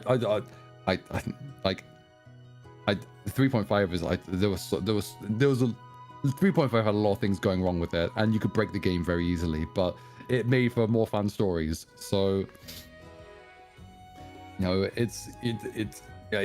it was just really stupid mechanical stuff, like, oh yeah, by the way, if you get like a wormhole and a bag of holding and you put them together, you basically make a void which turns into a black hole and everything fucking dies in it, and you could be like, I'm gonna kick that at someone at the boss and just kill it in one shot, and then you cry because you're like, oh, I spent 20 minutes like making this boss and you fucking ring it. But yeah, I 3.5 or 5th edition. 4th had some nice ideas, but it was like, so yeah, that's why I'd go with that. I'm going to trust that the question was answered. I see. One day, I hope to understand everything Din said. I didn't realize D&D has so many editions. Yeah, it's come a long way. Mm-hmm. Why can't you just stick to one? Why? It's kind of interesting too. You can just choose one to like adhere to and ignore the other editions. It's like 60 years old. Yeah, there's so many different role-playing games out there. Like D&D is like the mainstream one, but there's Pathfinder, there's Cyberpunk, there's Tiny D6, there's so many, like the 2D20 system. There's different ways of like rolling dice and having fun, and there's ones for everyone. I want to try one day. Can I ask you? Can I hire you to like arrange for this experience? I'm so curious, but I also just have no idea where to start. I would love to DM for you, Vespy. Mm-hmm. Are you serious? We'll find a time. Yeah, I'm down. I've been making 2 new worlds to try out, so yeah, you'll be my little guinea pig. Could there be such thing? Okay, I'm more interested in. I'm not sure if I would want to do like a monthly, weekly thing. Is there such thing? I know there's such thing as one shots. Do you have any that you could? Yeah. Yeah, I know a lot of one shots. Yeah, we can make it happen. Yeah, we'll make it happen. Yeah, we'll find a group and we'll make it happen. Yeah. Don't you forget it. I'm holding you to it. Okay, got it. Okay. Yippee! Thank you. I'm writing it down on my little notepad right now. Slash marker. Okay. Slash marker. Yeah. Okay. Thank you so much for your question, Adele. And reminder, you too, Din. Feel free to start reacting to the ones that you're like, ooh, extra point here. Okay. But the next question is, oh, yes. No, I was just going. Okay. Yep. Yes, sir. Leiru asked the next question. He asked, "Do you think Vespy is more threatening because she's closer to hell?" I'm not threatening, Din. Am I? Chat. I'm gonna blink twice. Yeah. Call the authorities. I'm so full of whimsy. Jesus, guys, you guys can't see a good thing when it's in front of you. Tisk tisk. Oh, this is hard too. My 3D tracking keeps drifting, so I have to always like tracking keeps drifting, and so it's like, oh, I have to slide my model back over every so often, man. That's why you keep shimmying. Yeah. I was like, I thought you were just dancing. No. Oh, okay. Sorry, I am shimmying, and I think that's definitely adding to the problem. I'm like a little bit of a restless gremlin. No, that's But anyway, fine. okay, let me go ahead. I'm wiggling in my feet. Like on my seat, I'm kind of wiggling backwards and forwards and side to side. So I'm all, yeah. Yeah, I'm just matching the vibes. What can I say? Yeah, wiggle maxing. Wiggle maxing! Next question is asked by FNA, otherwise known as Grimsley, on YouTube. Grimsley asks, what did you find very challenging to adapt to in South Africa? There were two things I found very difficult to adapt to. One was the price. Like, so to put it in perspective, when I went out there, it was 15 rand to the pound. The rand is the currency out there. And like I could go and eat, like for lunch I'd go and eat, I'd go and order, like I'd go to the local supermarket and get like chicken, like I'd get like a whole chicken, or I'd get half a chicken. I'd get a bunch of vegetables. I'd get some like other bits and pieces, and it would come to like oh, this comes to 20 rand. I was like, oh, this comes £1 something or other for literally half a chicken, vegetables, like the drinks, snacks, and I was like, what? How is this so cheap? Like, what the, like one night, like I went, my cousin was like, oh, do you want to come to the club with us? And I was like, I don't, club's not really my thing. And they're like, it's a metal club. And I was like, okay, I'll come. Metal clubs? Oh my goodness. Yeah, and I was just like, yeah, I'll go to that. And I was like, okay, well, how much money do I need to bring? And I was like, is it like, I was thinking of like UK clubs where it costs like 20 quid to get in. So I was like, okay, so I need like 200 rand. They're like, no, you you won't need anywhere near that much. And I was like, what do you mean? And they're like, it's like 5 rand to get in. I was like, what, like 30p? And they're like, and I was like, wait. And they were like, this is a good club, right? It's not like some shithole. And they're like, no, this is a nice club. And I was like, oh. I'm noticing a pattern. Don't get in the car. So I was like, okay, well, no, I'll treat you guys, because some of them are students and stuff like that, and I had some money, and so I was like, oh, I'll get us drinks all night. I'll pay for entry. I'll get us drinks. And so I went out with 3 people. I went to this club. I got us entry. I got us drinks for the night. I got a cool picture of me holding a snake. So at this club there was someone giving out, like, the drinks were really cheap anyway, like dirt cheap, and it was like nice, it was like top shelf liquor and like stuff like that, and they gave out free drinks every hour, which I was like, that's unheard of in a club, free drinks every hour. When we left the club, I got us all food at this local like place which they said was okay, and I got us a cab back for the evening, and nothing bad happened in the cab. And I was like, okay. Next morning, I checked my wallet, and I worked out that entire evening for paying for 4 people cost me about £3.50. I know, right? That's kind of. It's like $5 ish. That's great. Yeah, I was just like, this is like. You're gonna live. I feel like a millionaire out here, and they're like, yeah, you can buy a big place out here for like pretty cheap.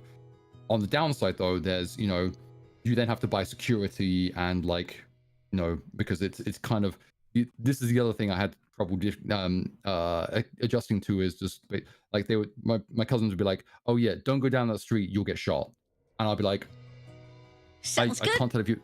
I was like, are you joking? No, just there's a lot of gun violence down that street, so just don't go down there. Also, don't go to this place at night. Avoid this place, and when this person sees you, you have to make this hand signal, otherwise he will shoot you on sight. And I was like, oh, okay. Like down the road my uncle stayed at, they hired someone to basically secure the street, and this guy was armed with an M16. And he was like, no, unless you gave the hand signals, he was taught to shoot on sight. Oh my god. Like it's that kind of place where there are it's kind of lawless. Like there was one of the great examples, the nicer examples of it was near the beach.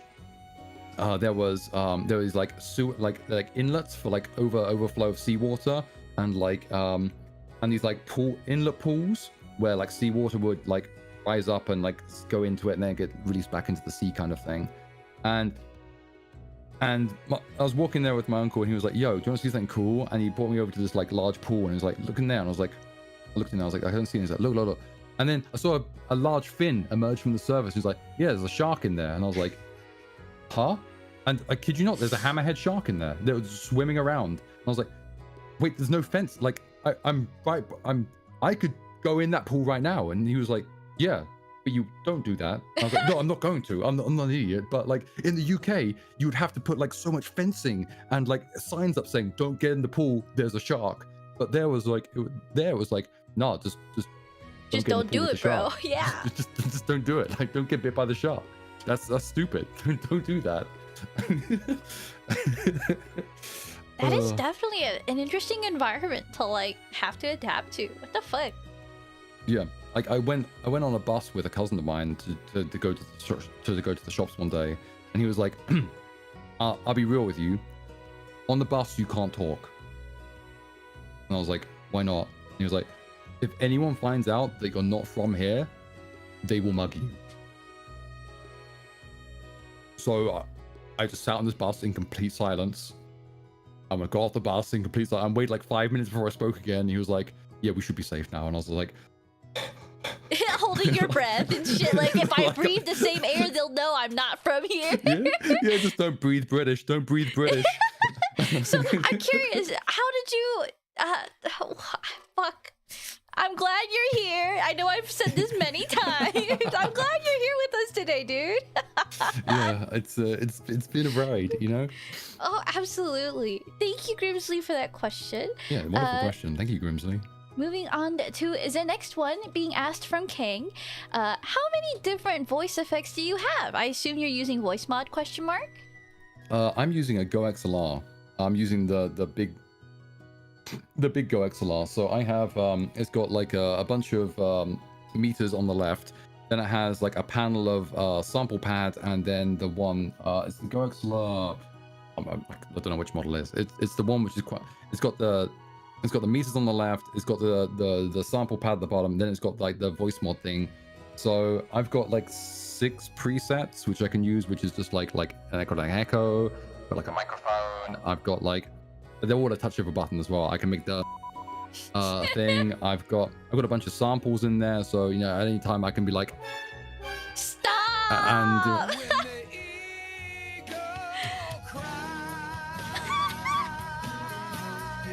you know, that kind of thing. So it's just nice to have like little effects. I think it just adds a bit of zhuzh, you know. It just makes, you know, absolutely whimsy and zhuzh. I'm all about whimsy and zhuzh. The thing I love most about this is you do this offline too. You don't have to be live to fucking throw out the sound effects. I appreciate that. Like it's if you can like. If you're in a position where you can just make a joke or something, like I know some people who are very just like collab orientated. They're like, oh, like you can't, if we're just hanging out offline, you can't do funny things because we're not, you know, why would you do that? We're not live. And it's like, because it was fun, you know. And I don't like that mentality. I think that's like, wait, so you only want me to be fun when we're like live, and like you want to, like, I want to meet people I can just have fun with all the time. And if you're saying you can't be fun now because I can't sell it, then that's they're acting like funny is a finite resource, and if you use it now, you're wasting it, dude. Yeah, exactly. You're wasting the funny, and it's just like, oh, like I played Peak with some people, and they were like, and they'd be like climbing up a cliff, and I'd throw like a frisbee at them and knock them off, and they'd be falling down. And it goes to come up to me like, hey, bro, why'd you kill me? And it's like, I thought it was really funny, and they're like, yeah, but it's not like we're collabing or anything live. That was just a dick move. And I was like, no, I had a great time, you know. Speak your truth. That's good. So yeah, I've got a bunch of settings. I could program more, but I sometimes get a bit overwhelmed, and I don't want to, like, you know. Take your Once Yeah. you master the ones you have now, I'm sure you'll like free up some space in your brain. Like I can pick up more now. Like Yeah. I can't wait. Your little comedian brain is amazing. I would like to thank say like oh no, I'll get to that after. Okay. Viewer questions first. Viewer questions. Okay.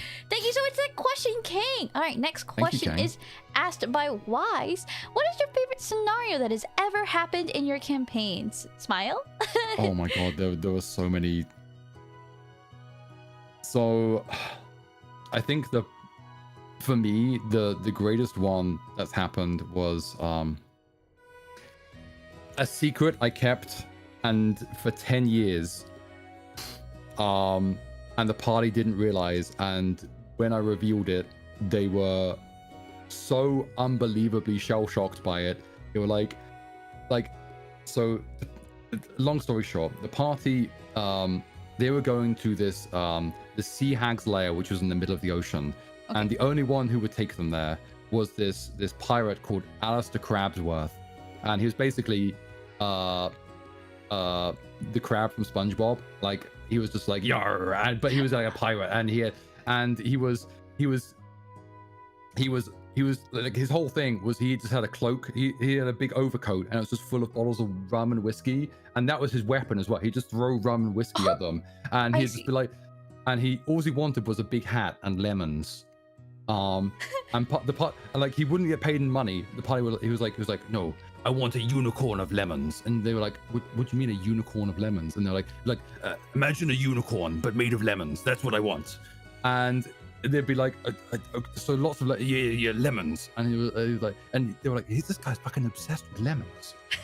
and they went to this hag's lair, and like jokingly, like one of the party members, like he was like Crabs like forced one of them to eat his lemon that night, and he was like, oh, you know, he was like, and he was like, don't eat my lemons and stuff like that. And anyway, the party was going through this hag's lair, and that wandering around, there's loads of traps and stuff, and so they send someone in, and there's one party member goes through, and none of the traps hit them, nothing hits them.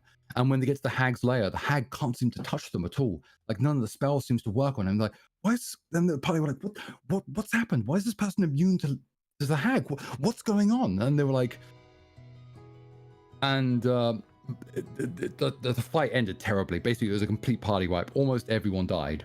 And just one person escaped, and we made new party members. And like this is a campaign which has been going for like 12 years now.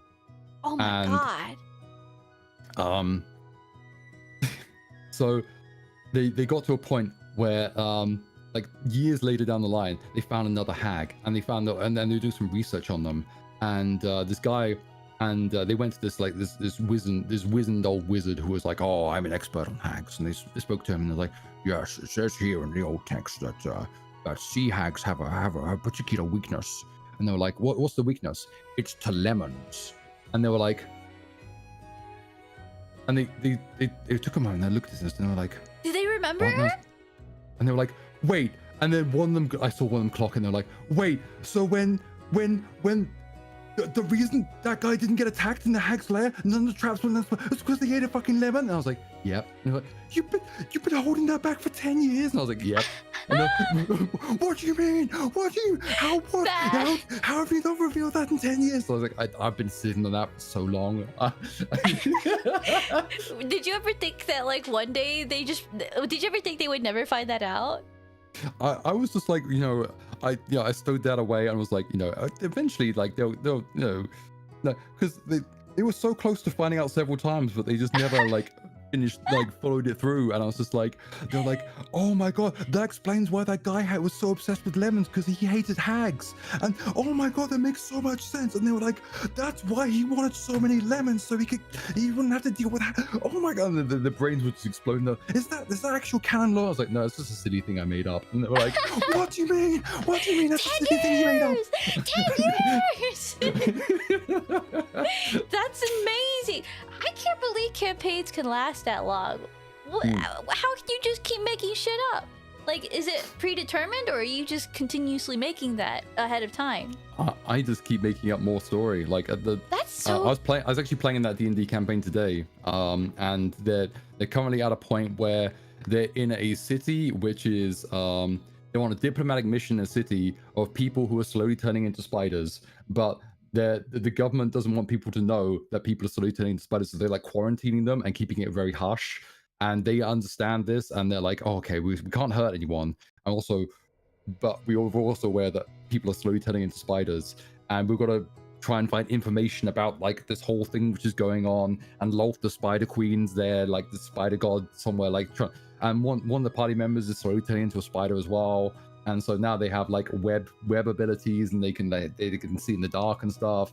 And he already had like stuff going on because he worships Cthulhu, and he already had like a Cthulhu heart, and he's also got like tusks from this one time he got more. Lots of stuff's happening, but yeah, it's Jesus. crazy. And you remember it all too. That shows how much you're fucking paying attention and invested. If I were to have a first DM, I would be very happy that if it would be a guy like you. So, oh, that's so sweet. Let's see if we can do something. I'm really excited. Yeah, no, because, I'd love to.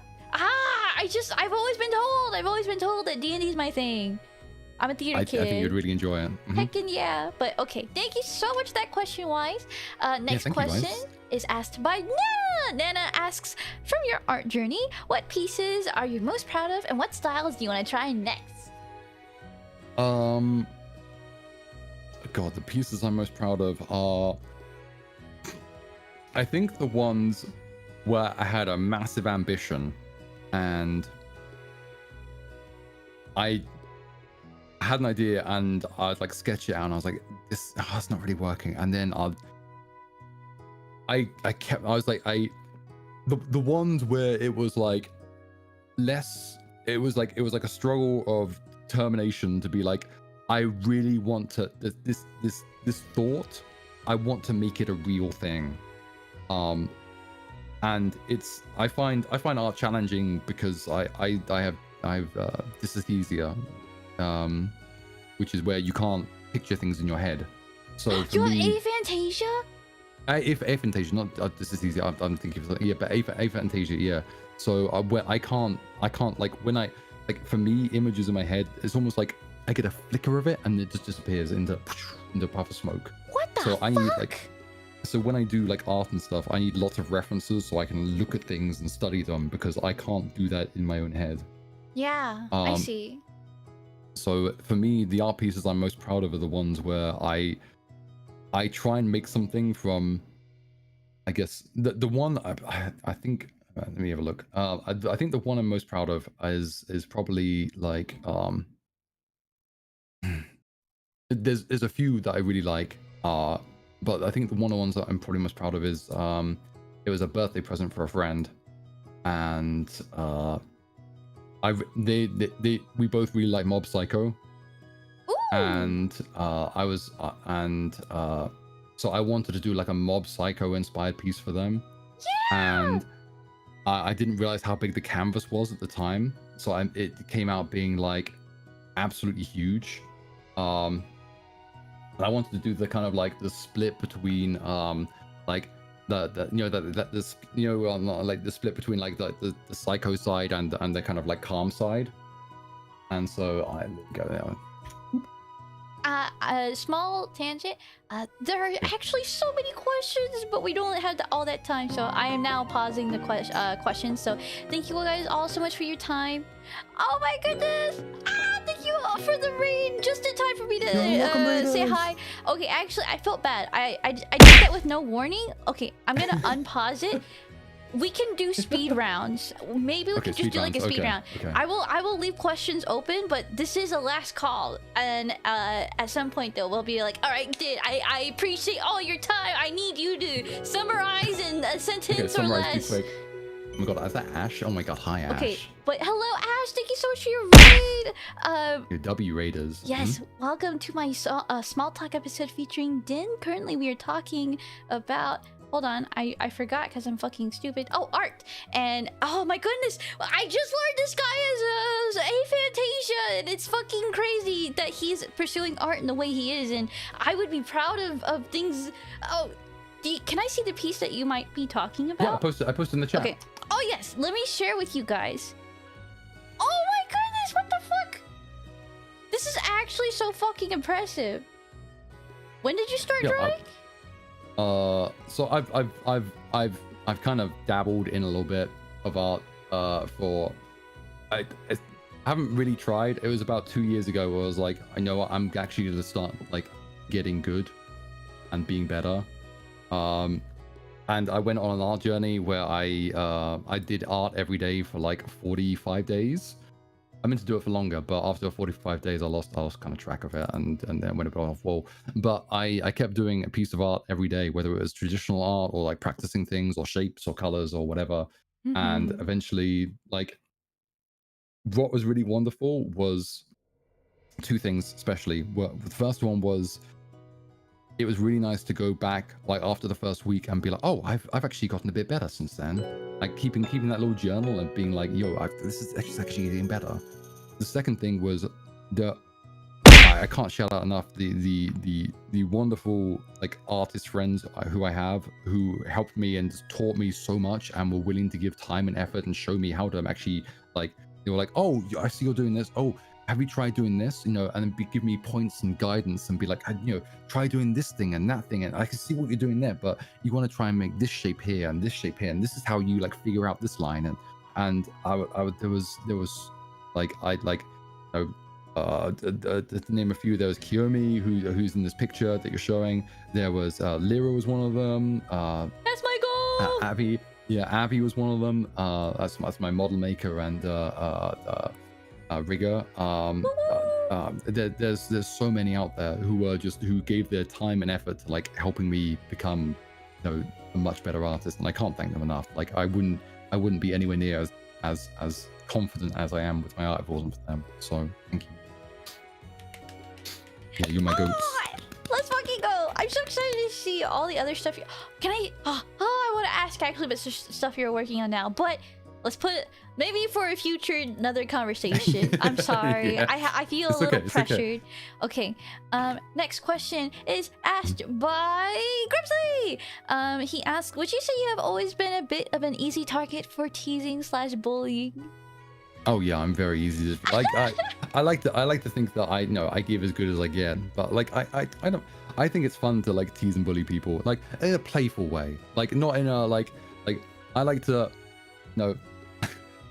the way I think of it is I will bully someone, but it's more like, no, I will big them up and then I'll ego check them. You know, I'll be like, you know, I kind of like, you know, I'll be like, you know, I love bigging people up. I tell people like, you know, when they say something stupid about, like when they say, oh, I'm so dumb, I'm so stupid. I'm like, no, you're fucking fantastic. You shut up. You shut the fuck up right now. You're talented, incredible. Like you know, you're blessedly creative, talented. You're great at talking. You've got a great personality. You do so many wonderful things going for you.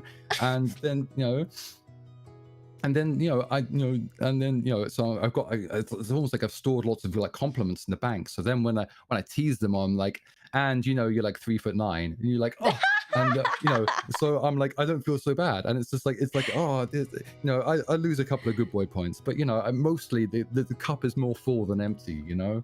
So you're min-maxing your word. I see your game. You're crazy. Yeah. I might take this tech now. I see the meta. Yeah, it's good tech. It's good tech. Yeah, it's a good tech. Thank you. Yeah. God damn. And people are more likely to take it too because they're like, oh, he's willing to banter. So if he says this, then it somehow has more weight. I see what you mean. Okay.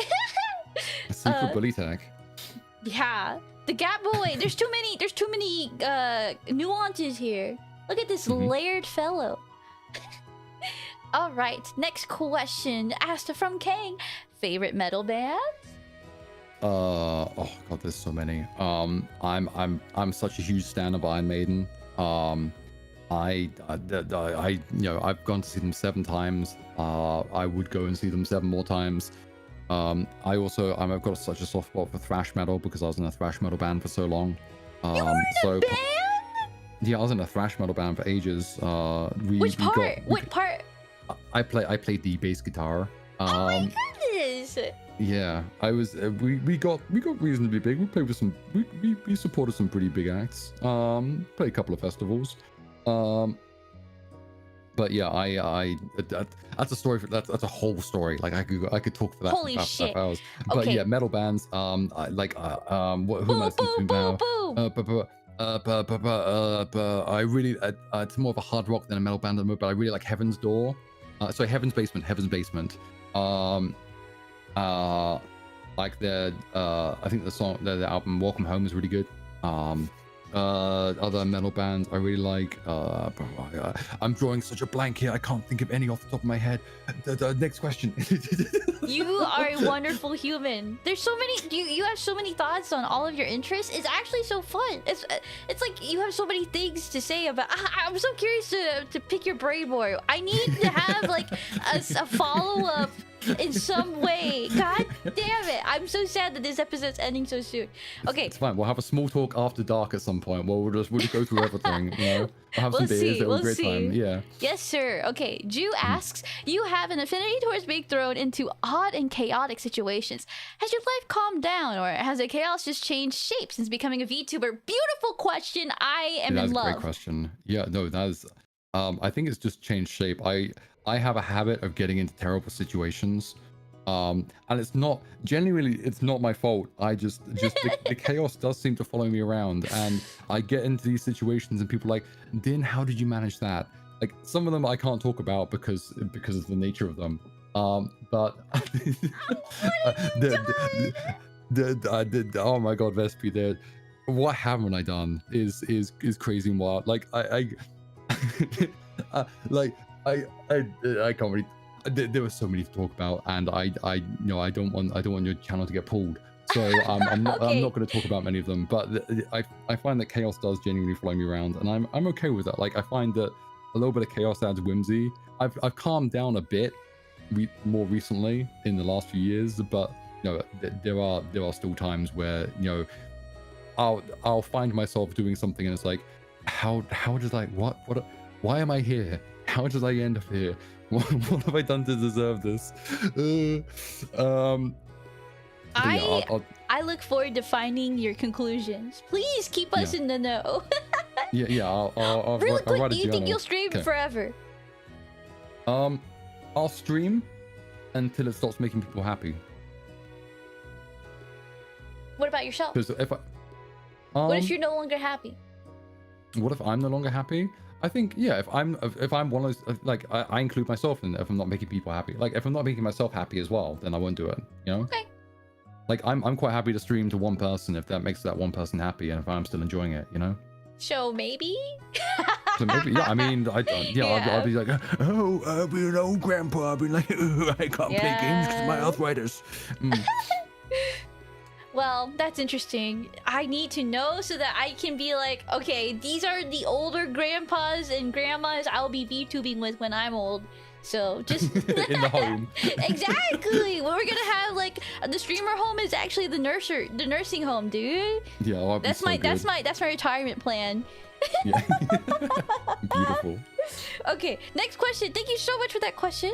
Yeah, that was a wonderful question. Now, Wise asks, have you ever made such plan to make your own miniature world for D&D campaigns for more immersion? I currently I'm working on making 2 D&D settings. One is kind of like I'm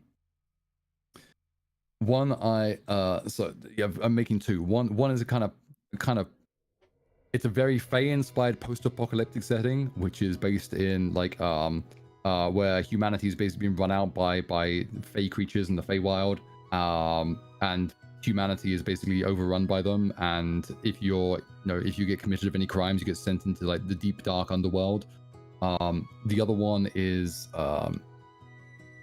the other one's like a university setting. It's more like a hub than a setting, but the idea is it's a university where anyone can go to and learn things, and the premise is on like you go on and it's extracurricular activities. It's like, so it's not just like you can do studying there and stuff like that, but you can also go on adventures, and that's part of the curriculum. It's like doing things in a certain way and understanding.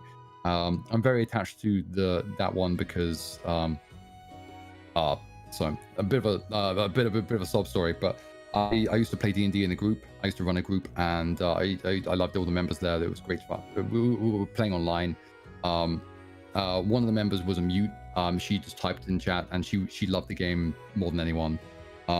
Unfortunately, life got very hard for her, and she checked out. Oh and shit. All our group were very hurt by it, and we decided that maybe we're just we didn't want to invite anyone else, and it didn't feel right to continue without her.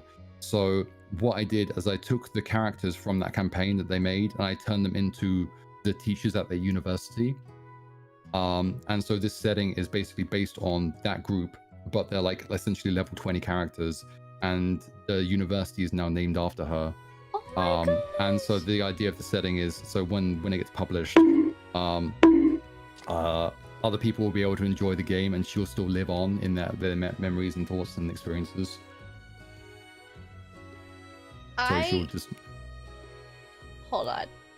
Okay. This is a terrible time to malfunction.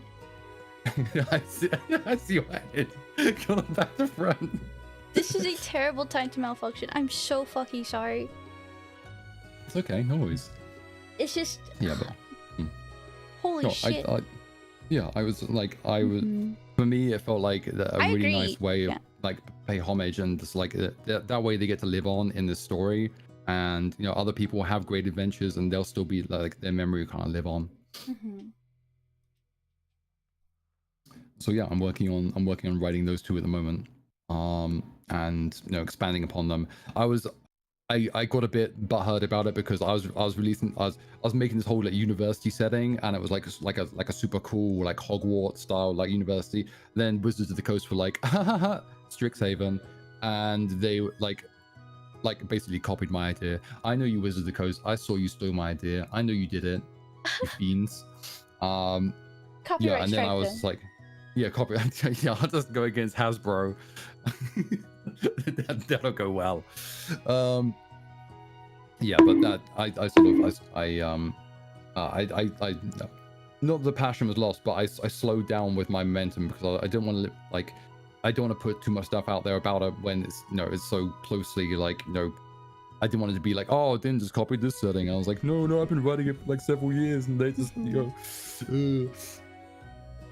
oh my god. So. Thank you. I'm not gonna lie, yeah. I'm sorry. My one-track ass brain was definitely not listening. It's okay. No, Din! I'm a terrible friend. I'm sorry. Okay. I can't pat your head. I can do this. I can. There we go. I can rub your forehead. I can rub your forehead a bit. Yeah. There you go. Yeah. There you go. I would hate to explain what I was going through, but now that it's solved, do you think I could get a TLDR after the university being named? I'm sorry.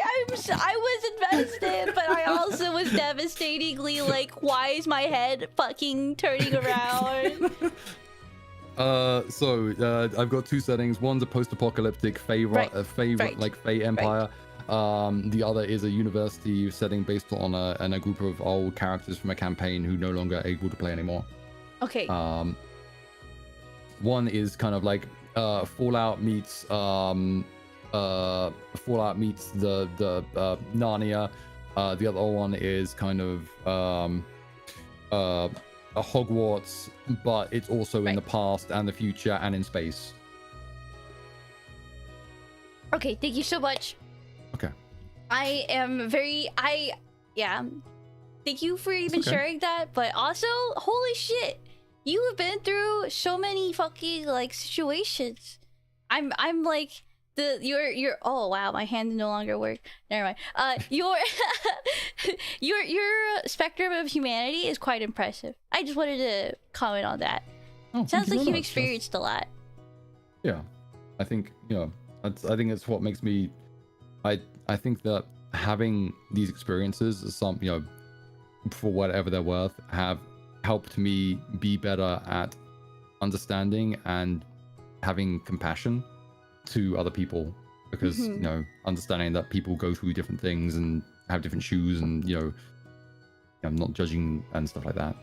And that's why you have such a nice little podcast to tune into every Wednesday. Well-being Wednesdays. I really wanted to ask more about that, but let's address some of the viewer questions and let's wrap things up. Okay. Wait. Yeah, Ju asks, you mentioned that you develop board/tabletop games on the side as well. Are there any favorite ones that you have worked on? I can't give away too many because I will dox myself a little bit.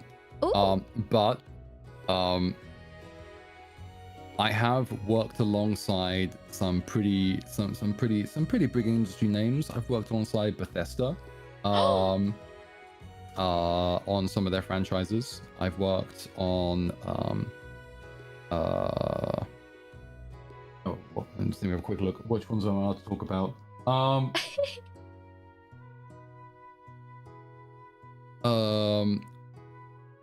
Yeah, I've worked on a number of I think I've worked with Star Trek, just as a thing. What the heck? James Bond, Dune, Yeah, I've worked with a bunch of really cool ones. I think the best one out of them, the one I'm most proud of, the one I'm most proud of is the adventure book which I published as part of the company. But I got no credit from them because the company was awful and wouldn't credit me, even though I wrote an entire book for them. Oh my god! Scumbags!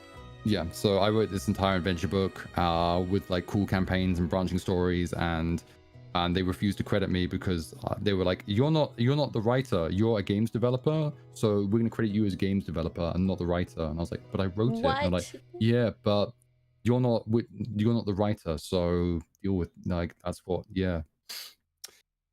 That fucking sucks. Why do you have so many stories like this too, dude? Why can't you just be happy? I don't know. Things just like it. Yeah. Okay, last question.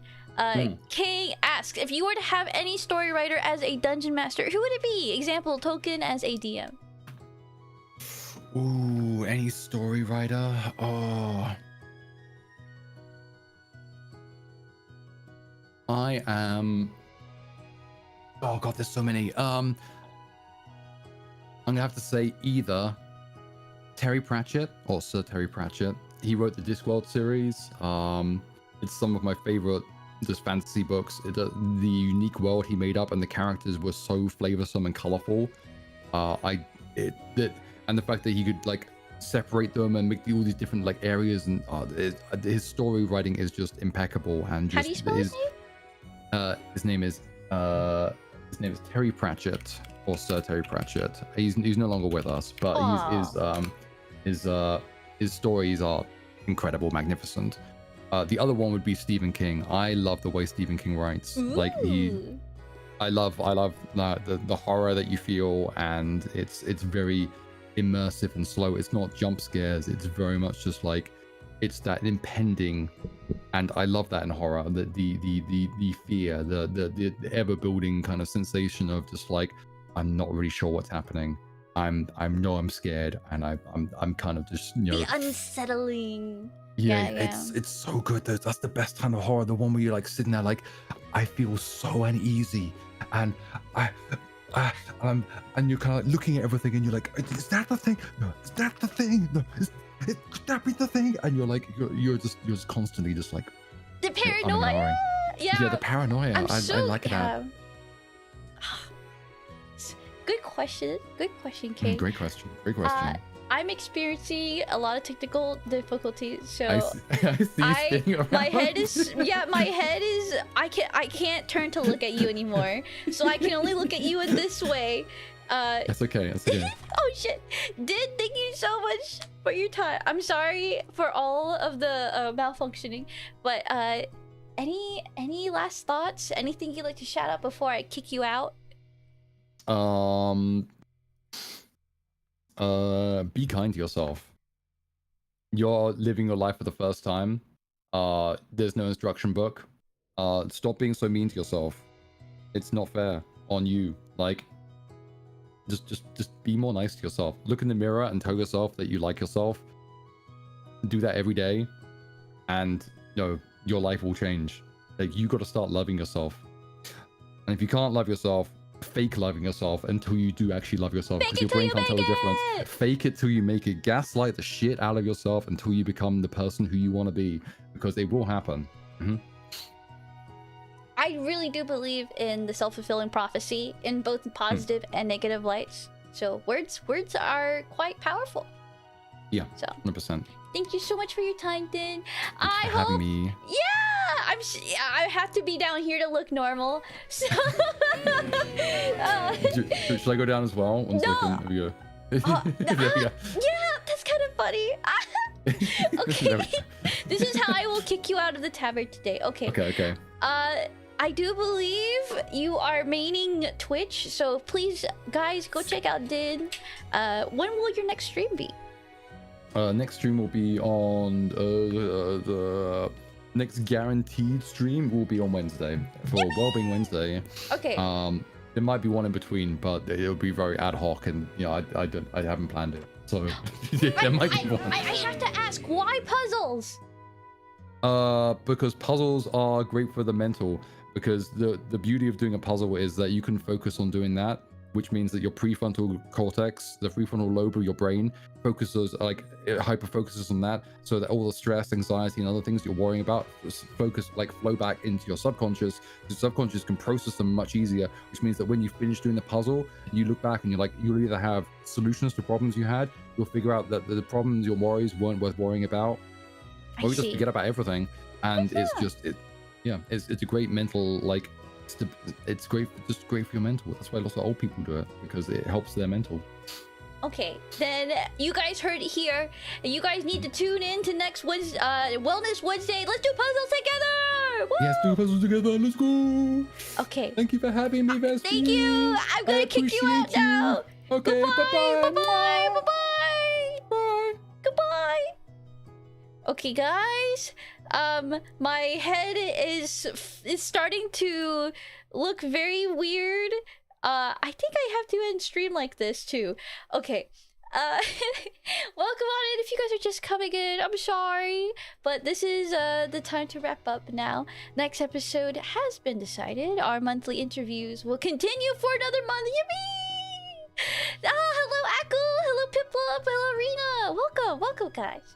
And thank you guys all for taking the time to ask questions. It was a very good small talk. Very impressed with your guys' time and questions. Goodness. What's new, everyone? Our next guest is... Let me ping it really quick. Katsudan from Bebbles Productions. They are a group of fan animators for Halloween, and someone that has actually been around the community and several friend communities for a very long time. So I'm really excited to interview them. If you guys will join me again, if you enjoyed this episode, please come by July 5th. At 8 a.m. CDT. I'm so sorry if you are on the West Coast. If you're on the West Coast, that will be 6 a.m. Good luck. Okay, good luck, everyone. Okay, no raid. Unfortunately, I had to get going, but thank you guys for your time. I hope you enjoy the rest of your time of the month. I probably will try to stream less. That's all. Okay. Doses. Bye. Oh, wait. Let me show you guys what my fucking model looks like for some reason now. This is me looking at the stream. Like, my head, no matter how much Oh, I guess I could turn it like that. Whoa, why does it look like... Ah, my eyes! Okay, yeah. This just looks weird. I don't know why my head keeps turning. Thank you for the 5... Thank you for the 5 subs. Thank you. Why does it do that? This is what I had to do to look normal. Okay. Okay. Sorry for looking demonic. Okay. Bye. Wait, I can at least do a heart.